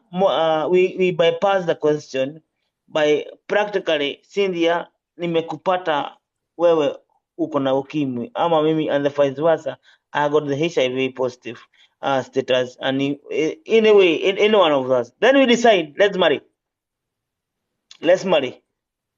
Of course, there are those, there is likelihood watoto wetu hatakuwa na ukimwi, right? Yeah. There's also likelihood watakuwa nayo. Yeah. Aya, mi sina, wewe uko nayo. Okay. There's likelihood utakapata. Sammy. Likelihood ya mother to child transmission depends on whether the mother was rule number one. Was she educated? Good one. Let me elude my hypothesis now. This is now I'm doing it, and I'm bypassing the question. I cannot let you continue just based on some factors that I cannot agree with you. Unajua, mimi I'd rather come say it out loud. I'm not saying you agree. Whatever the discussion here is basically on you agreeing to go that direction. In first place, you must agree. So you must be convinced enough to go that direction. The question, that's what it's asking. That's now the underlining thing with the question. Now I'm asking, I bypass the question and I say, Cynthia, I got HIV positive and we got married. What are the likelihood scenarios? One, we can get good, we can give good health to children, correct? Depending on the measure we put place. And those measures are there. There can be challenges to fatten the measures. Then I can also have contact. I can also pass the virus to you as a mother, and you can also remain. The status can remain. The status quo can remain. Now, with those in mind, that once you get into that, those are the possible outcome. I'm using the statistical word the possible outcomes. Am I not gambling? Yeah, you are gambling. It's a 50-50 Correct? thing. Yeah. Yes, and that's what I'm saying. No, Cynthia. Yeah. Okay, regardless of it being a 50-50, if you take precautions, attend hizo antenatal. Unajua saa zingine kitu enye inafanya a man a fall short is not because hakukuwa anaelewa. It is because of the small things you ignore. You're a mother and you know you're HIV positive, and yet you go to these traditional birth attendants. Just an instance, okay?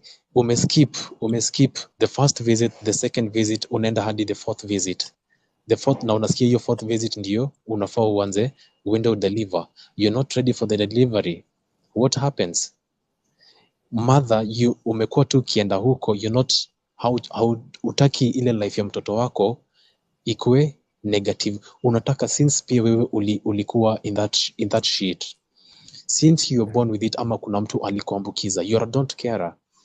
Kuna vitu zingine we don't neglect, you just neglect because at the end run wewe si maisha yako ni kama unakula bonus yako. So mimi nikikuja nikuambie Cynthia, I am HIV positive. It's either you take it serious or leave. I'm not forcing you to be with me. You can get good men out there who are HIV negative, but what happens? The same men wenye wako HIV negative wanakuja na wanakupatia kaswende na kisonono. Ameku-neglect. He's saying, No. I am ladies Also, good one.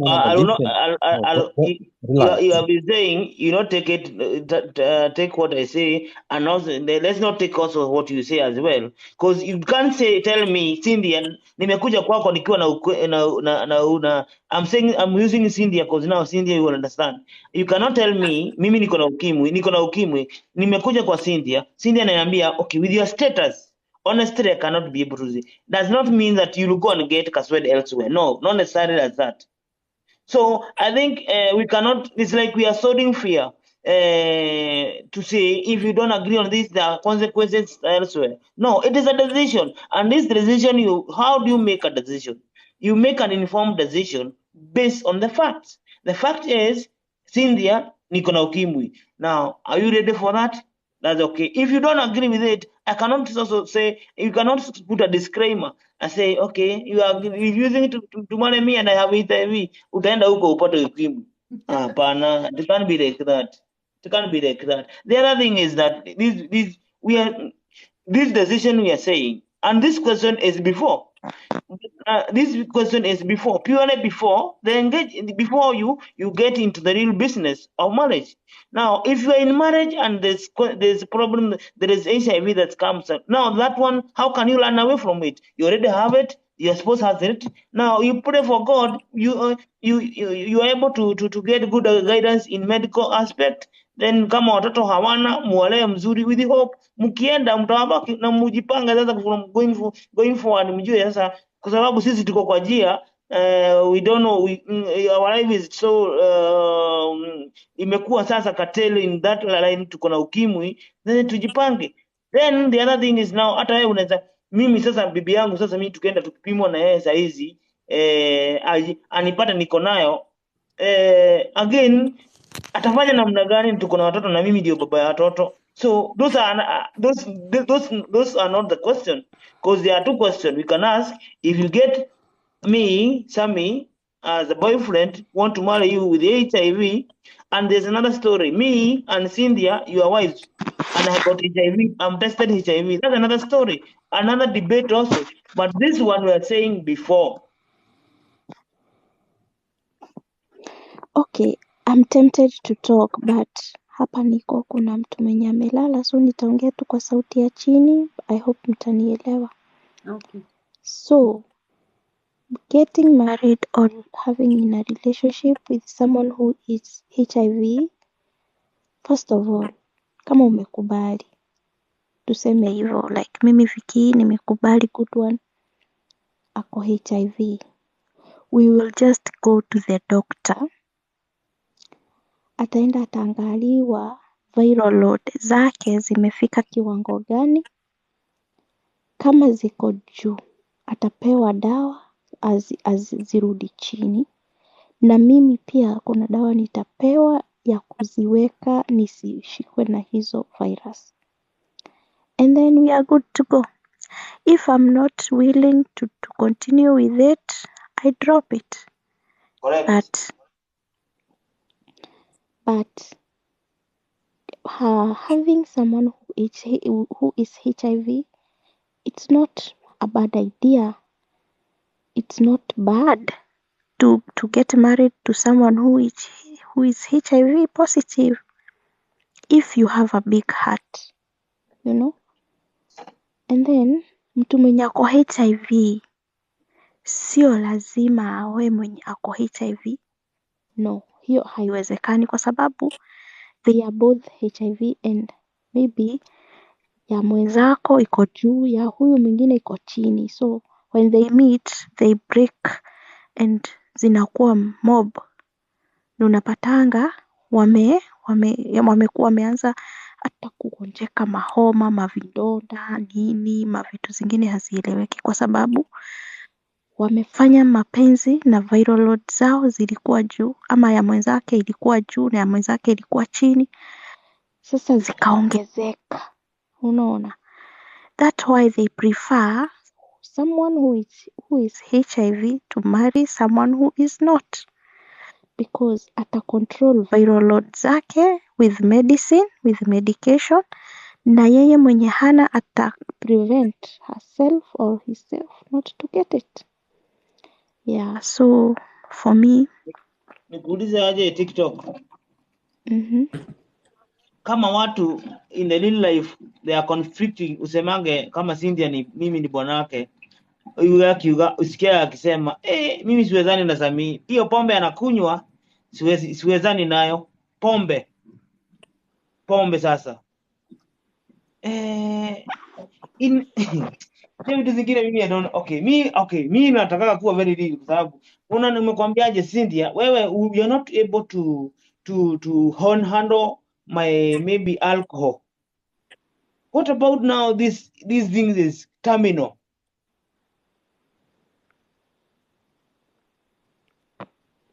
Imeandikwa ukimwi ni hatari. You want me to assume that thing? Wazeni mchezo hivi. Hata ukiwa daktari, huwezi kuniambia. The reason why nimeuliza hiyo swali. Nikasema Sami, sikiza. Nilisema you must have a big heart and you must be loving and caring. Na kuna kitu kingine inakuvuta hapo, maybe pesa ama something, useme unataka kuwa hata nikikufa pesa iko, watoto wangu watakula, watapata pesa, lakini huwezi kuniambia wewe joke around many things but not this. You know the risk of it. Okay, what the risk? Okay, mundu na aliga mkoyoi ugonge mkuu watoto wakure but at the same time dogejera hadu hata rekedu ati kuigira thina. Even with that can say umaskini ni uwe. Love wins. As much as love wins, Cynthia, there are those. Unasema nini? Wewe kaniambia, Cynthia ati ama Jagwa, who is your desired man? Tall and handsome, have money, then HIV status. Hey, God. Positive. Not practical. But mimi, I don't like mimi mtu akiwa na ugonjwa, mimi I support them. And that's the reality, kwa sababu tunapaswa kuwa caring and also mindful enough usiumize mtu roho, but at the same time the reality ni wagonjwa, na mtu mgonjwa ni mgonjwa hata kuwa kitu kingine. So ni dawa, make sure ananywa dawa, if it does not have that support, you support the person, but why? Raha John ako hapa anasema hata daktari wanaambia watu heri hiyo mahusiano kwanza muweke kando. That is what Raha John anasema hapa chini kwa comment. Daktari Lakini anasemanga so long as you both are happy, so long as you love each other. Daktari hawezi kukwambia uachane na mpenzi wako, no? Wajua kuna right, wajua daktari ana operate within the ethics and okay, let's look at the professional aspect and also look at now the layman person approach, because daktari akona mpaka anajua mpaka daktari akona uwerevu mingi, lakini sasa sio daktari wadili na watu. Sisi ni layman, like accountant like I do. Acha mimi niangalia mambo, hesabu yangu nifanye hesabu. Miaka yangu itakatika 2-3 nikupe. Good one. Good one.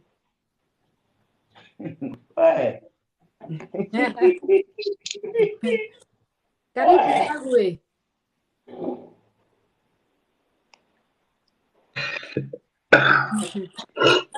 Welcome. Yeah, thank you. How are you guys? Good. Bana. Yeah, cool. Kumeshikana. Nikuandika noli mu. Karaji tara. Kagwe advocate yako hapo, hebu akurudie swali ndio uchangie. Nimesikia hiyo ya HIV and such. Hiyo ya AIDS. Yeah. Unajua. Okay, sijui kama nitaanzia hiyo. I'm a chemist by nature, by profession and such. Na I'm a chemist. Sijui kama hii sasa Zami leo zitakuwa zaidi yako. No, you don't have to be. You don't have to be. Yeah. Just take your own opinion. Kila mtu akona right to their own opinion. Na kuna na Kagwe, your opinion is your opinion, is an independent opinion. Now remember, kuna watu 71 hapa, some may be affected, maybe having the same problem, another are okay. Acha kuniambia uoga. Kuna hii stuff nowadays, kuna hii stuff ya medication, kama venye nani alikuwa anasema, the advocate. Kuna venye unaweza realize your spouse ako HIV positive, wewe huna. And if you have that big heart as you have stated it, ikumaanisha you have that big heart. Yani decision yenu si just this, haiko hapa kwa macho and such. Kwa hivyo you can continue with this guy or kama dem, as long as I may respect that, ameitikia, agree I have this problem, na ameitikia to go through medication. Kwa sababu with time, if medication is being taken appropriately, utarealize with time mnaweza kuwa na uhusiano wa kimapenzi such if medication imetiliwa maanani, na huyu mgonjwa na mwenye si mgonjwa, as long as you are spouse, you respect each other health and such, you can just cope up with life. Naweza fikisha hapo. Positively si ndiale, tukiangalia hii maneno yote, in that scenario, iko na advantage yake kwa sababu you end up being very disciplined people. Vile mnakunywa dawa, vile mna care about each other, kwa sababu assuming you are my spouse na wewe uko na ukimwi ama tuko whichever the case scenario where mmoja ako nayo, you'll be very careful. Unajua huyo mtu anafanya mpaka nini, mpaka anakunywa dawa, is he taking the good medication? Sasa it will bring about the turnaround ya kila kitu in sense of how you do things. So kuna discipline.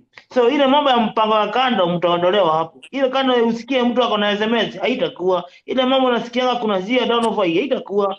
Kwa sababu sasa nyinyi mmejiweka kategoria yenu wawili.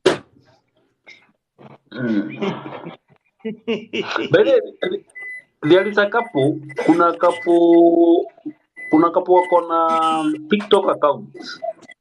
Sijui kama nani TikTok advocate umeona couple yenye boy ako HIV positive na alizaliwa nayo. Na demu wake hana. And they survive. Ni wengi. There are so many people who one have and one don't have. Yeah. Inaweza faction. Lakini wewe kako tuongee ukweli. Kama tu hapa tuongee ukweli. All of us we are candidate of death.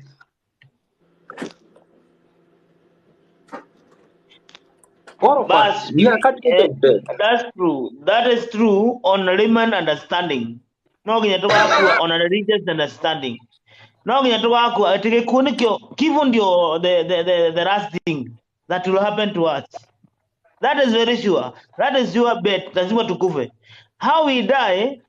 There's this guy called. He was a philosopher.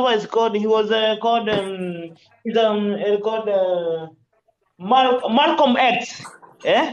Malcolm X was a philosopher. Malcolm X was a philosopher, and he once said, "It's better to live like a dog than to die a dog." Ate otoro ogiekaga ta ngui no ndu wakuetayo tondu watuikayo. Okay. Remember when I get guts za kukuja kwako itakuwa nimejua you have a feeling for me, and that's why I will be there to open up for you that I advocate, I'm HIV positive and I want to marry you because I have seen your interest kwangu. So there is no way you will deny it. You will just accept me the way I am. So saa hii tunaweza pinga kwa sababu hatuna feeling. Sasa nikikuja hapo nikwambia nani Samigaku. I Victoria, I am HIV. Will you marry me? Utasema we twara ngoma na kuu ni ndirakwenda nie. Hiki tumeongelea na ni Cynthia, you know, hiki tumeongelea inaitwa HIV. Nataka muunderstand, sio kitu rahisi kubeba, sio mzigo rahisi kwa mtu. In the first place, before any kizungu mingi, Kiswahili mingi, first agree, it's not easy to carry on with it. It is not easy because it has consequences, big time consequences. I'll take you to where now it begins.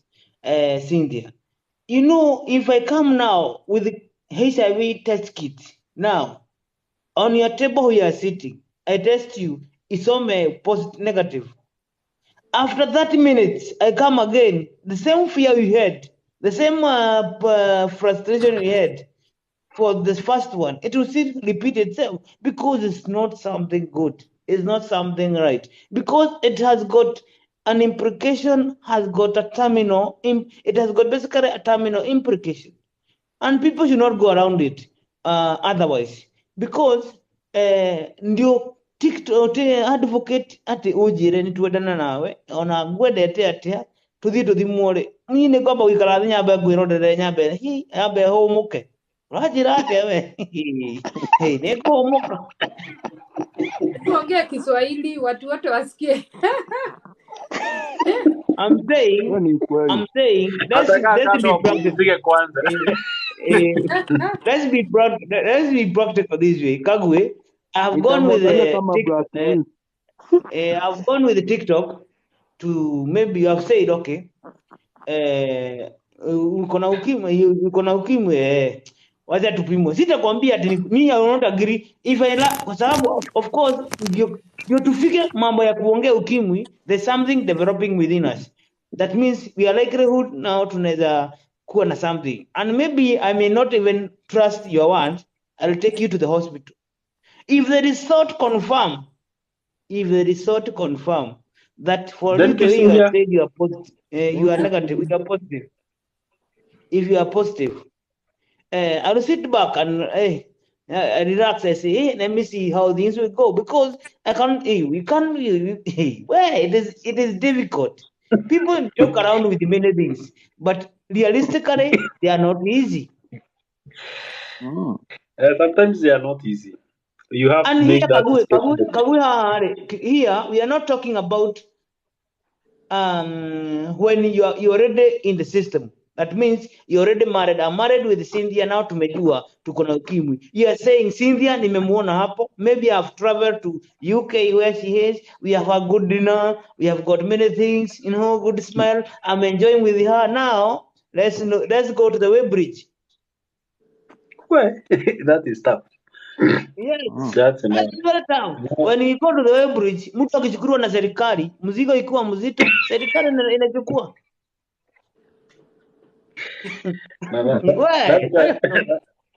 But now, out of 74 people I'm talking here, that's my sincerity looking at it. Na mtu kama anaweza kuwa in that condition, I'm not victimizing. I'm saying what is inside me. And the reason why I'm saying this, because now, life is an experience. And life being an experience, we explore many things every day, and we look at things differently. And we must acknowledge that. At the India, it is you. At one time, if I tell you we go to Mombasa, you consider, hey, nitaanzia watoto wangu nani, nitavalia nguo gani, tutaenda na gari gani, tukifika tutaenda hoteli gani. Then even before you go to Mombasa. So even these things of life, the same case applies. Okay, I love you, you love me back. What is our status in terms of our health?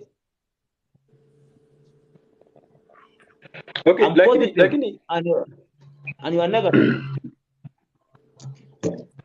Lakini Kakwa, I have to understand this, and that's the problem we are having as living being. This issue of failing to accept some issues, or we can be able to live with these fighters. But there is more dangers in other things than these fighters. I think so. Sabab you can be able to live with this one more than 40 years and such. And you celebrate life, you fuck it with it, and you do the nonsense you want to do at the end of the day. The same case applies when it comes to other things. You can be terminated about your death with some certain thing within short period of time than this one. It's just that fear and the picture we are being set on. Kabwe, what you are saying now, according to how you are putting it, that is what we call therapy. Only therapy. Yeah. And you understand what therapy does? You understand what therapy does? Inakupea hope. It gives you Inakupatia hope. So let's now you are talking from the opposite. Vile Kagwe anasema ni kama anaambia mtu hata hata usipokubali, if you don't accept me who has AIDS, unaweza enda hapo nje na ugongwe na lori. Which is it's like, okay, umenikataa, basi utaenda hapo nje ugongwe na lori. And what we are talking about ni, of course, unajua HIV, sasa hiyo ni certificate umepewa, death certificate anytime. Yeah, so that's what we are asking. Can you walk into it knowingly? Unajua vizuri sana huyu ni mgonjwa, but you just walk into it. Hopefully unasema, I hope I don't die, or I hope I stay longer. It's like you are gambling. That's what I say. That's what I say. Gambling. Una gamble. Remember, Kagwe, you are not crossing a road at look right, look left. You go the other side. You also do the same. Look right, look left. Coming this other side.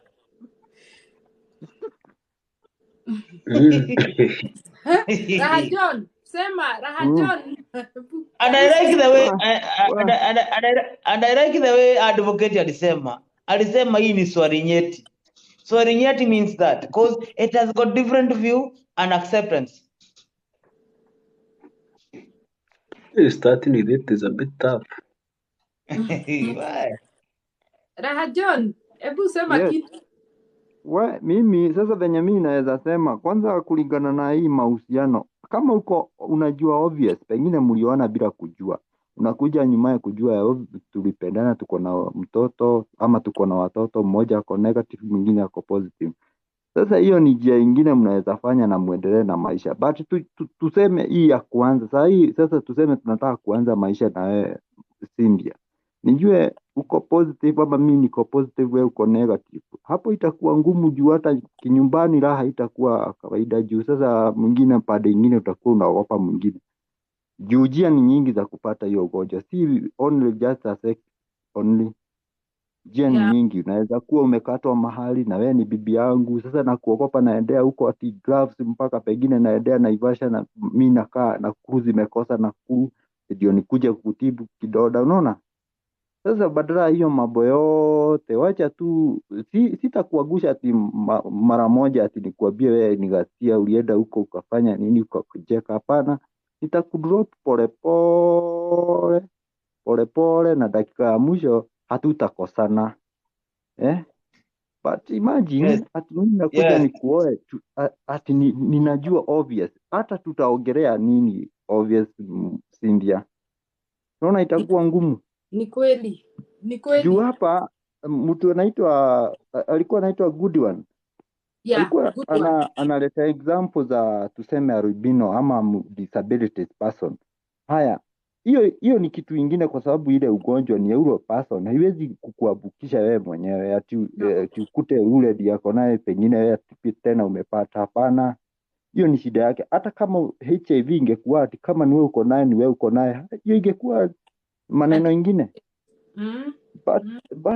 But when unakuwa naye time inakuja tena mimi najipata naye, unaona hiyo wacha hiyo kwanza, hiyo tuongee maneno ingine. Guys, tap screen and you follow each other. Follow the host, follow the people in the box. Follow each other, guys. Hata mwenye sahi, hakuna sahi hata mwenye ako hapa sahi, hakuna mwenye anaweza kubali. Ni vile mtu huwezi sema direct kabisa. Lakini mimi sahi ni tuambie Kagwe ati juu umesema hivyo na ninajua kuna mahali naona unaenda, wacha nikupee dem smart mwenye unataka, kama huyo ako na roho hiyo utaenda kama safari rally bana. Na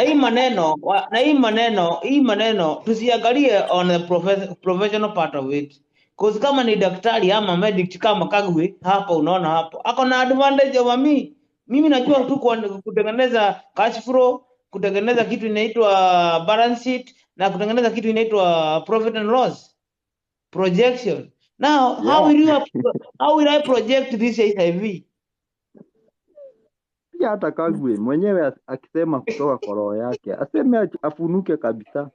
Kama daktari mwenyewe mkienda kama mahusiano ya kwanza anayekwambia yenyewe hii paper resort iko na dosari mahali. Sasa badala ya hiyo nini yote, badala muendelee na hii mahusiano kwanza, deal na hii sasa status yenu. Mkiongea msikizane tena, kama mtasikizana muendelee ni sawa. But yashamwambia. Yes. Now that's another question tunapaswa kujiuliza advocate. Umekuja kwangu na umeniambia mimi niko na HIV positive. Now if I decided to not proceed with now the affair we got, will you feel offended? Because of course if you feel offended, you don't respect my decision. No, I cannot feel offended because it's your decision, and I was just requesting you, like, will you marry me? It's not about relationship, it's not about friendship, it's future thing. Lifetime. You get it? Yes. Okay. John. Advocate uko na debate moto sana. Ulituanzia jana, si mwaka huu tutapeleka mpaka. Ameanza mwaka na moto. And we are continuing. It will not end. Tomorrow I have another one. Good. That's good. Ametuanzia na moto. Alianzia jana. Hii ni moto. Let's say advocate. Advocate, Yes. you know, when it come to love affairs, how it goes along. Sababu you're not a kid and I'm not a kid. Na masaa ya kuongea ni saa 6 hii. Asimi mimi niko na ukimwi, na wewe ni boyfriend yangu. Wakati when I'm romancing with you or maybe kissing, you remember, kuna ukimwi. What do you feel about it? Okay, if I'm in love, how will I feel offended? How? You know, unajua mapenzi sio kuvuru. Wacha niongee Kikuyu sio, you can put it in English, better English. I'm not mimi nilipata kizungu vibaya, nilianguka shule kizungu. But I'm No, how can I ongea na put it? Do you Kiswahili. know, Ongea na Kiswahili juu. do you know that TikTok mapenzi sio kuvumilia, sio kuhurumiana. Ama kupembelezana. Kupembelezana is Okay. possible. Ukanipembeleza mtu, unaweza pembeleza mtu. Maybe Cynthia a anaweza kuwa na question, Sammy? modifier akiwa boyfriend yangu ama akiwa girlfriend yangu, nimpembeleze nimwambie what's wrong with you, nikitaka kujua those kind of thing. Lakini mapenzi, I'm saying mapenzi ujue ni kutaka ukakosa, ni ukiwa then they say ni kutaka ukakosa. That is mapenzi, lakini sio kuvumiliana. Can I ask you a question, Sammy? What if now I fall in love with you and be in bed, and then when you are going, wakati Okay. unaenda kunitoa suruali yangu, Sam, the birthday niko na period, what will you, Janice, how will you react? let us do the You say TikTok, you say that's I know that's biological. Okay, if you are in love, hutachafukwa na roho, but if you are not, you utachafukwa na roho. That's it. And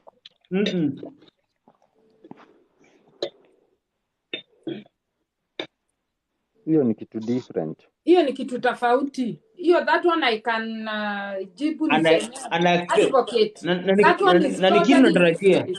Because hiyo ni kitu normal. That is biological. Kwa kila Hivyo mtu. Samia amesema. Sasa hata It comes nikikuacha na mwenye everywhere. mwingine nitachukua ni kama wewe pia. Sio. Sema hiyo Raha kitu John. yenye iko, kuna kitu nataka muelewe hapa.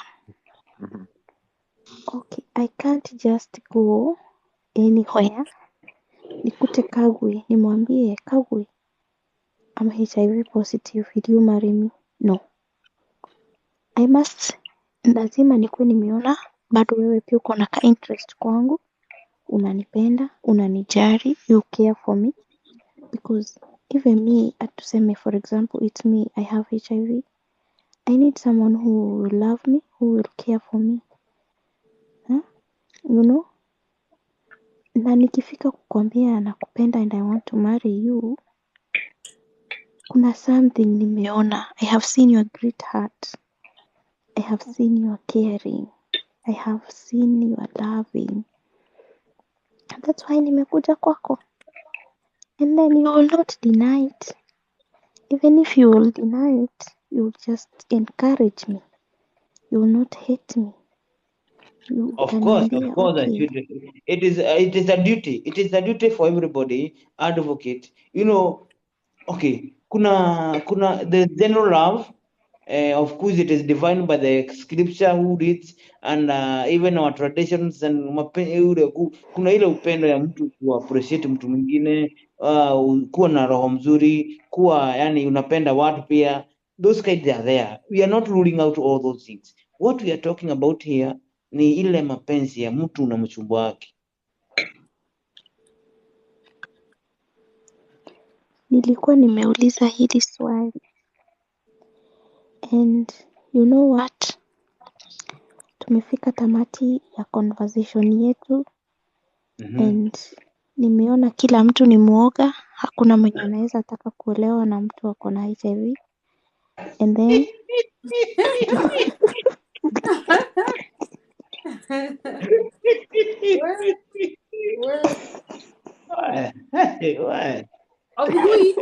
Of which on a positive light, what I can say, kila mtu ni muoga. So it's up to everyone to take care of themselves. Yeah. True of us.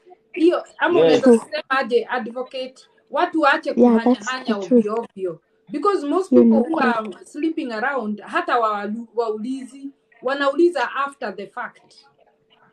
So because Kwani hata Samia inaonekana hapa alisema, kila mbona hii mtu hata jina kwa comment iliandikwa section watu ni waoga, watu ujikinge, ni hii waoga kitu ni kabisa. hatari. Mimi nilikuta billboard kwetu wakati niliingia mahali nilienda job.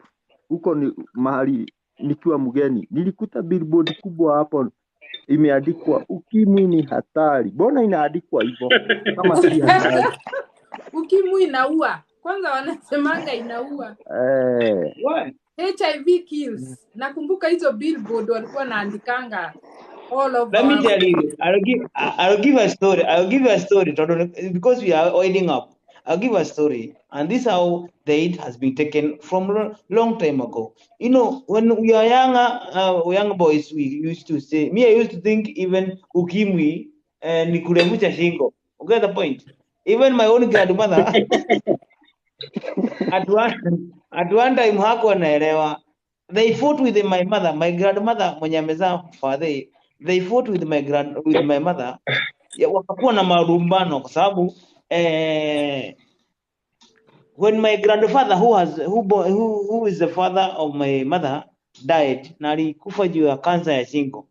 Leo naye shosho yangu sasa mwenye amezaa father, when she was explaining, she was saying, kuna na mokigo, you know, he died of AIDS. He died of yani he didn't understand. Now I can see the pain of my mother. We see my dad has died of AIDS. You do know what is AIDS? Because it was not accepted those times. Now with the time, things like the way good one is saying medication, those things have changed.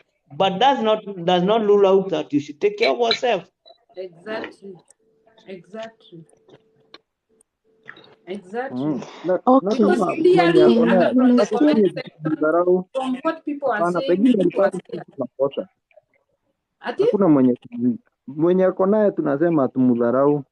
Haya, No. juu hakuna mwenye hawezi pata, na njia ni nyingi za kupata. But wewe mwenye hauna, wewe unaambiwa ujikinge. Mbona tena ati uende unaanza relationship ati unaambiwa mtu ati anakwambia direct. Kwanza huyo ni mzuri, naweza mnunulia hata nyama hata kama ni mwezi mmoja, awe akikula na anashiba na anaenda nyumbani. Yeah, that one is honest because watu wale wengi hawasemi, by the way. The anonymous spreaders, yes, some people are malicious because amepata hataki aende peke yake, anaitumia kama weapon. Because of the magnitude and the nature of the infection, hiyo yake yenyewe. Saizi nikipata ukimwi nitaanza kujiuliza nani nililala naye last. Ni Cynthia. Wewe kwanza, wewe sasa beef niko naye mingi, then niseme kama Cynthia inaambukiza, wacha those kind of things. But people are different also. For those who get infected, they take care, wanaanza madawa, and people good dieting, and they live long.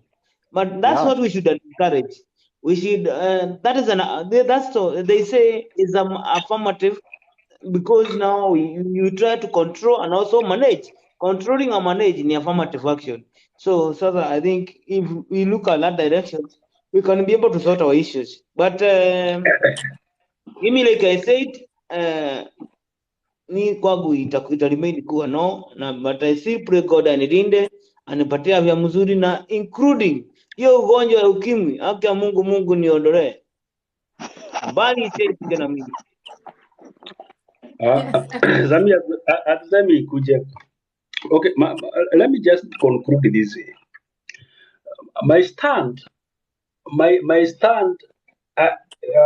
don't fear that much about it, because it depends by your interaction of the heart, venye mnaelewana na huyu mtu, how mmefikishana wapi, and how life is it with her and such kind of things. If I'd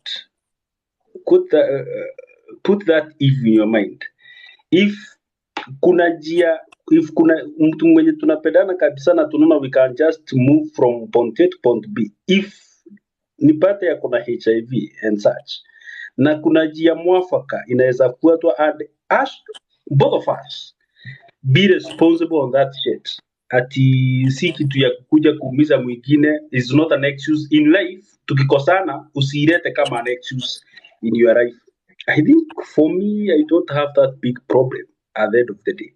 And according to my stand at the statement, sijui kama ni kwa sababu ya medical aspect of it, ni hii kwanza usikuje kuniuzia tukikosana mambo ya nyumba usilete that aspect kwa sababu unanichukia sijui unaleta kwa sababu niko na hii sitaki hivyo. We forget about that thing. Being both of us will be responsible, hakuna kuspend, hakuna kwenda kuharibia wengine kwa sababu it will multiply itself and it accelerates your lifespan. And I think that is it. For me, that is the stand I can just take. Cynthia. Sema. Hebu tuoneshe. Yeah, I'm at work. Oh, you are at work. Sasa unajua tu mimi nakuanga mtu wa 24/7. So let's do this Kesho what time? Niambie alafu I'll make it up. I think around Sami, around what time? Around 8? 8 is okay or 9? We start 9, we end 12. Okay, 9. Because of other engagement, we'll come with. Right now. So tomorrow I will not come with a new topic. Tomorrow it's to grow host, huh? Yeah. Okay. Tomorrow grow hosting can just take an hour or two. Okay. So I think rather we take 7 to 8 because ukisema 11 kutoka 11 considering pia mimi niko job. Niko day shift, night shift. So guys, if you'll have to apologize me itakuwa for that. 7 to 8 tutakuja na topic ingine kutoka hapo. Okay, Kutoka saa 3 alternatively, mpaka saa 6. Okay. no, you do this. Alternatively, you can start with the topic because tukianza tu na kugrow host hivyo kuna people just come and gain and leave. Yeah. I think it will be best. It will be best if you guys. Hi, Sally. If you guys say you have the topics, these are the topics that bring people here. And once the people enjoy the topics, I can see we are 76 amazing people. So tomorrow you can get here almost 100, 200. With such educative topics, people feel this is the place to be. I don't want to go to any other place apart from, being here because they'll engage. One thing, Cynthia, congratulations. I see you're doing good. We need to work on some few bits. And I'll show you how it's done. So don't worry. We are going all to grow. And I also want you to work on some few sports. You also have audiences. It is not the conversation isikuwe between you and Sami, TikTok and Kagwi. Isikuwe conversation between Cruz and I. You also have to engage these people down here. Were it not for these people, haungekuja live.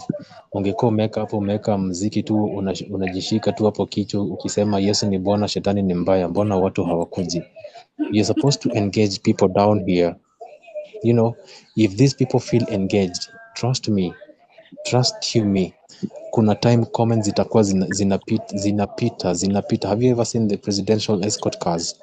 That is how the conversation will be going because people are really learning and you're engaging them. So once they know you're there to engage them as well, then trust you me, utaona change. Okay. And other things, I'll just take other things pole so that upate kujua. You can also become a grow host, not because ati hujui. It is because you've not tried it. Ujue mate hukauka, mdomo nayo inalia kama mlango haina grease. So yeah, you can do it. You can do it. I see the potential in you. Good one. I can cut you short. Okay. She can stick with just one thing, huh? If it is to grow host, it be grow host, huh? If it is topic we come here and discuss, TikTok advocate. and we get to educate people and something like that, it's okay. Do you know the reason as to why I'm saying this? You can ask Cynthia how I started. You can ask Cynthia, how did I start? Yeah, you just started by ulianza tu kugrow host. Ulianza through tulianza mbali na kina Christine Kavanda. I know. We started from Basically, an advocate, let me tell you, I started talks doing talks with Christine Kavanda. Sheila was there. Tungekuwa tunaanza watu watatu, tunafika watu tano. Inakwamia hapo ni kama imekuwa speed governor. But look at these days, I can still do grow hosting as well. I can also have and engage people in conversations. Yes. So once you know how to engage your people, then grow hosting tu inakuja tu automatically. Itakuja tu automatically without a force, because kama unaweza engage watu for 2 hours ama 3 hours, can grow hosting kitu ya 10 minutes ama 15 or even 30 minutes ikwe ni shida.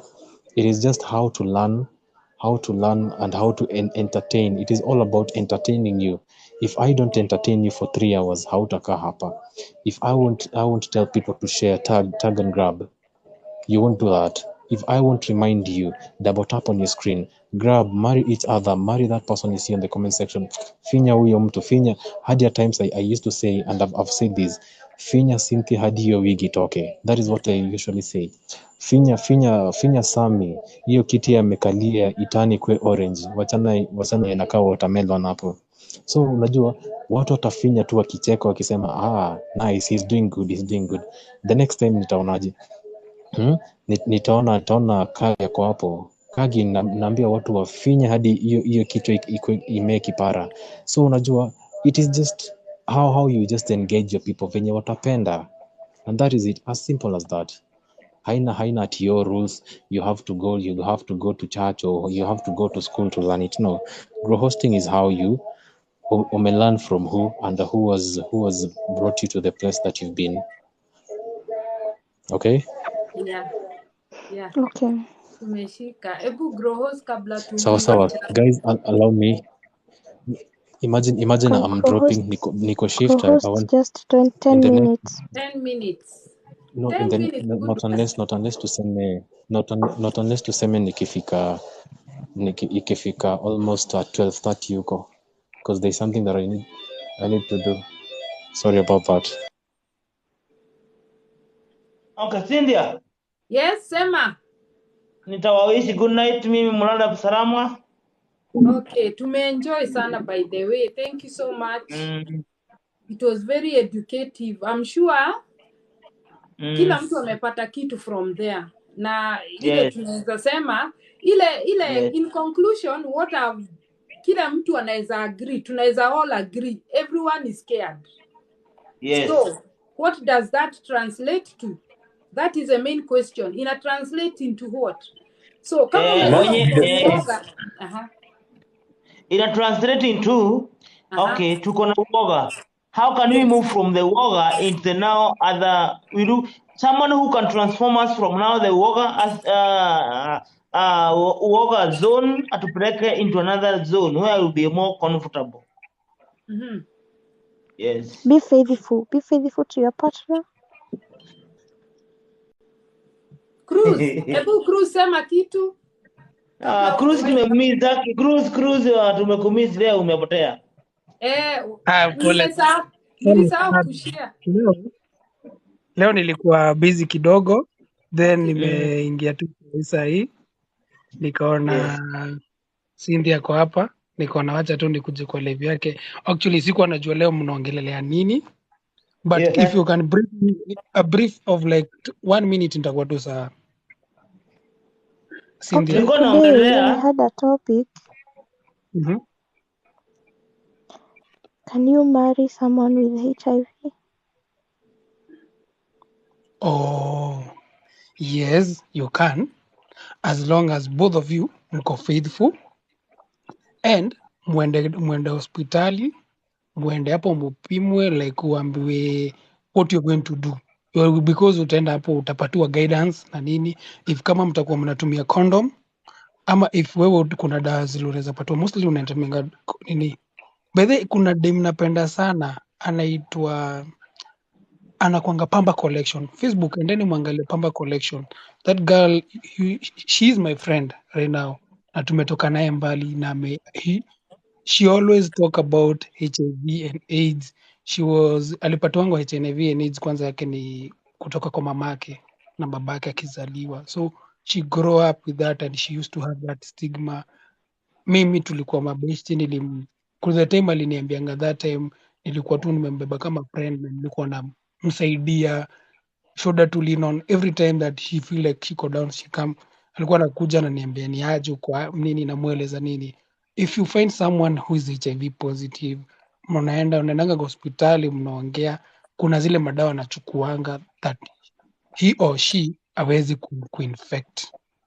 So isikuwe like because someone, ndio naambianga mtu, ukipenda mtu mpende kama kona kilema kenye konacho, hata kama amekatwa ama kwa HIV chochote, because both of you know what you're doing, you love each other, then mnaweza toka na muendelee vizuri na be good couple. It doesn't matter hata vile kama vile TikTok jana alikuwa na shida yenye alikuwa nayo, hiyo ni kilema, but mtu mpokea kilema kenye konacho, because both of you knows nyinyi wawili what is your goal, both of you, what do you want to achieve, what do you like, kenye nyinyi yote mko nacho. So it's not a problem for me if I find someone who is HIV, sina shida, as long as we go to the hospital and she come clean, akuja niambie like, oh my god niko HIV, amwambia haina shida, because ni kama ugonjwa, watu tunaishi na makansa, anakuwa na kansa polepole, ikienda kupatikana stage yenye iko nayo wezi, unapata mtu maybe ako na kidney failure, hizo vitu, those are small things mwenye ako na mashida, but as long as both of you mnaweza shikana, mkwe pamoja, so I don't see anything wrong when you find someone who is HIV positive. Sami Kago, good night. Okay. Thank you, Cruz. Thank you. That's a good topic. I love how clues always have positive energy, and Thank you. That is a game. That is it. and tomorrow we have another new topic, so get prepared. Tomorrow we will have another one, and every day we will be having another one. Leo mtu amekosea ni Cynthia tu kidogo. Nitakula fine. You know. Ukushia. I'm sorry. Mimi nilikuja nikatafuta jina lako nishare kwako, nimeshare kwa Kagwe, nimeshare kwa huyo mwenye ameenda Gakuo, nimeshare kwa watu wengi, but sijui kwa nini wewe haikukuja. Mbona kwa hivyo hujani follow? Nimekufollow. Because I have followed back everyone here. Mimi nimekufollow, wewe ndio hujanifollow back. Yeah. Kagwe sijamfollow. Mimi nimekufollow back. You are not my friend. And I feel because I did your request. Jana nilipata request yako na nika accept. Kagwe ni my friend. Cynthia ni my friend. Gakuo ni my friend. Kuna mahali nilikupata bado TikTok leo. I guess basi umeni unfollow. I don't unfollow people. Follow back. It's very hard. Follow back, everyone. Follow back right now. now. You connect with each other. At least ndio tukienda live juu tuko na hot topics, advocate anatuletea every day. We are discussing, we are learning every day, and that is the joy of hii live. At least mtu asitoke hapa the same way aliingia. At least umesikia a word or two. We are 77 of us. I'm sure. Can you have a good night, and can we say our Father who art in heaven, hallowed be thy name, thy kingdom come, thy will be done on earth as it is in heaven. Give us this day our daily bread, and forgive us trespasses as we forgive those who trespass against us. Lead us not into temptation, but deliver us from evil, for thine is the kingdom, the power, and the glory forever and ever. Amen. And may the grace of the Lord Jesus Christ, and the love of God, and the fellowship of the Holy Spirit be with us now and forevermore. Amen. See you tomorrow. Bye bye. Good night. You guys, thank you. Thank you for the topic. It was a Good great one. night. Yeah, thank you, Yeah. Kagwe. Thank you, Cruz. Thank you so Okay. much. Connect. Make sure you follow the host. Make sure you follow the people in the box so that tukienda live kila mtu ana you get the notification. Yeah. Thank you so much. Huh? Unataka vita. Oh yeah, Akipole. I don't know how come I was not able to share with you. No, you Sijui. asked me kama niko busy. Sikukusendia you I'm link. not. Huh? No, what you asked me kama niko busy nikakwambia niko busy kidogo tu and then sikujua kama unaingia live. Oh. Unajua nilitumia so many people, so unajua unatuma random kama group. That's why. Yeah. Siku hizi umepata courage kuingia live. Okay. Kesho nita make sure nimekusendia. Around It's okay. 9 hapo 10. We 9:10 start Kenyan time. Yes, Kenyan time. Yeah. Haya poa. Poa We sana. ni good day. Wako Yes. najua ni it's a day. Yes. Have a good For me night. it's a night. Have a Thank good you. night. Thank you so much. Thank You're you most guys. welcome any Yeah, day, anytime. for sure. Tapigana nyuma. Okay, sawa. Poa. Okay. God bless. Thank you so much. You too. Okay. Guys, make sure you connect, you follow me. Follow me so that when I go on live, at least you get notified, right? I'm sure everyone has gained something, a word or two, which is the main aim of the live. At least unatoka hapa different. The way umeingia sio hivyo utatoka. We all learn. We make this year a learning year. We grow ourselves. Tutakuwa tunaongea different topics, financial, daily life, everything, marriage, relationship. All the topics will be here. Vitu positives. So make sure you follow, okay? Thank you so much for your support and have a good night or good day, depending on where you are. God bless you so much. Thank you and goodbye.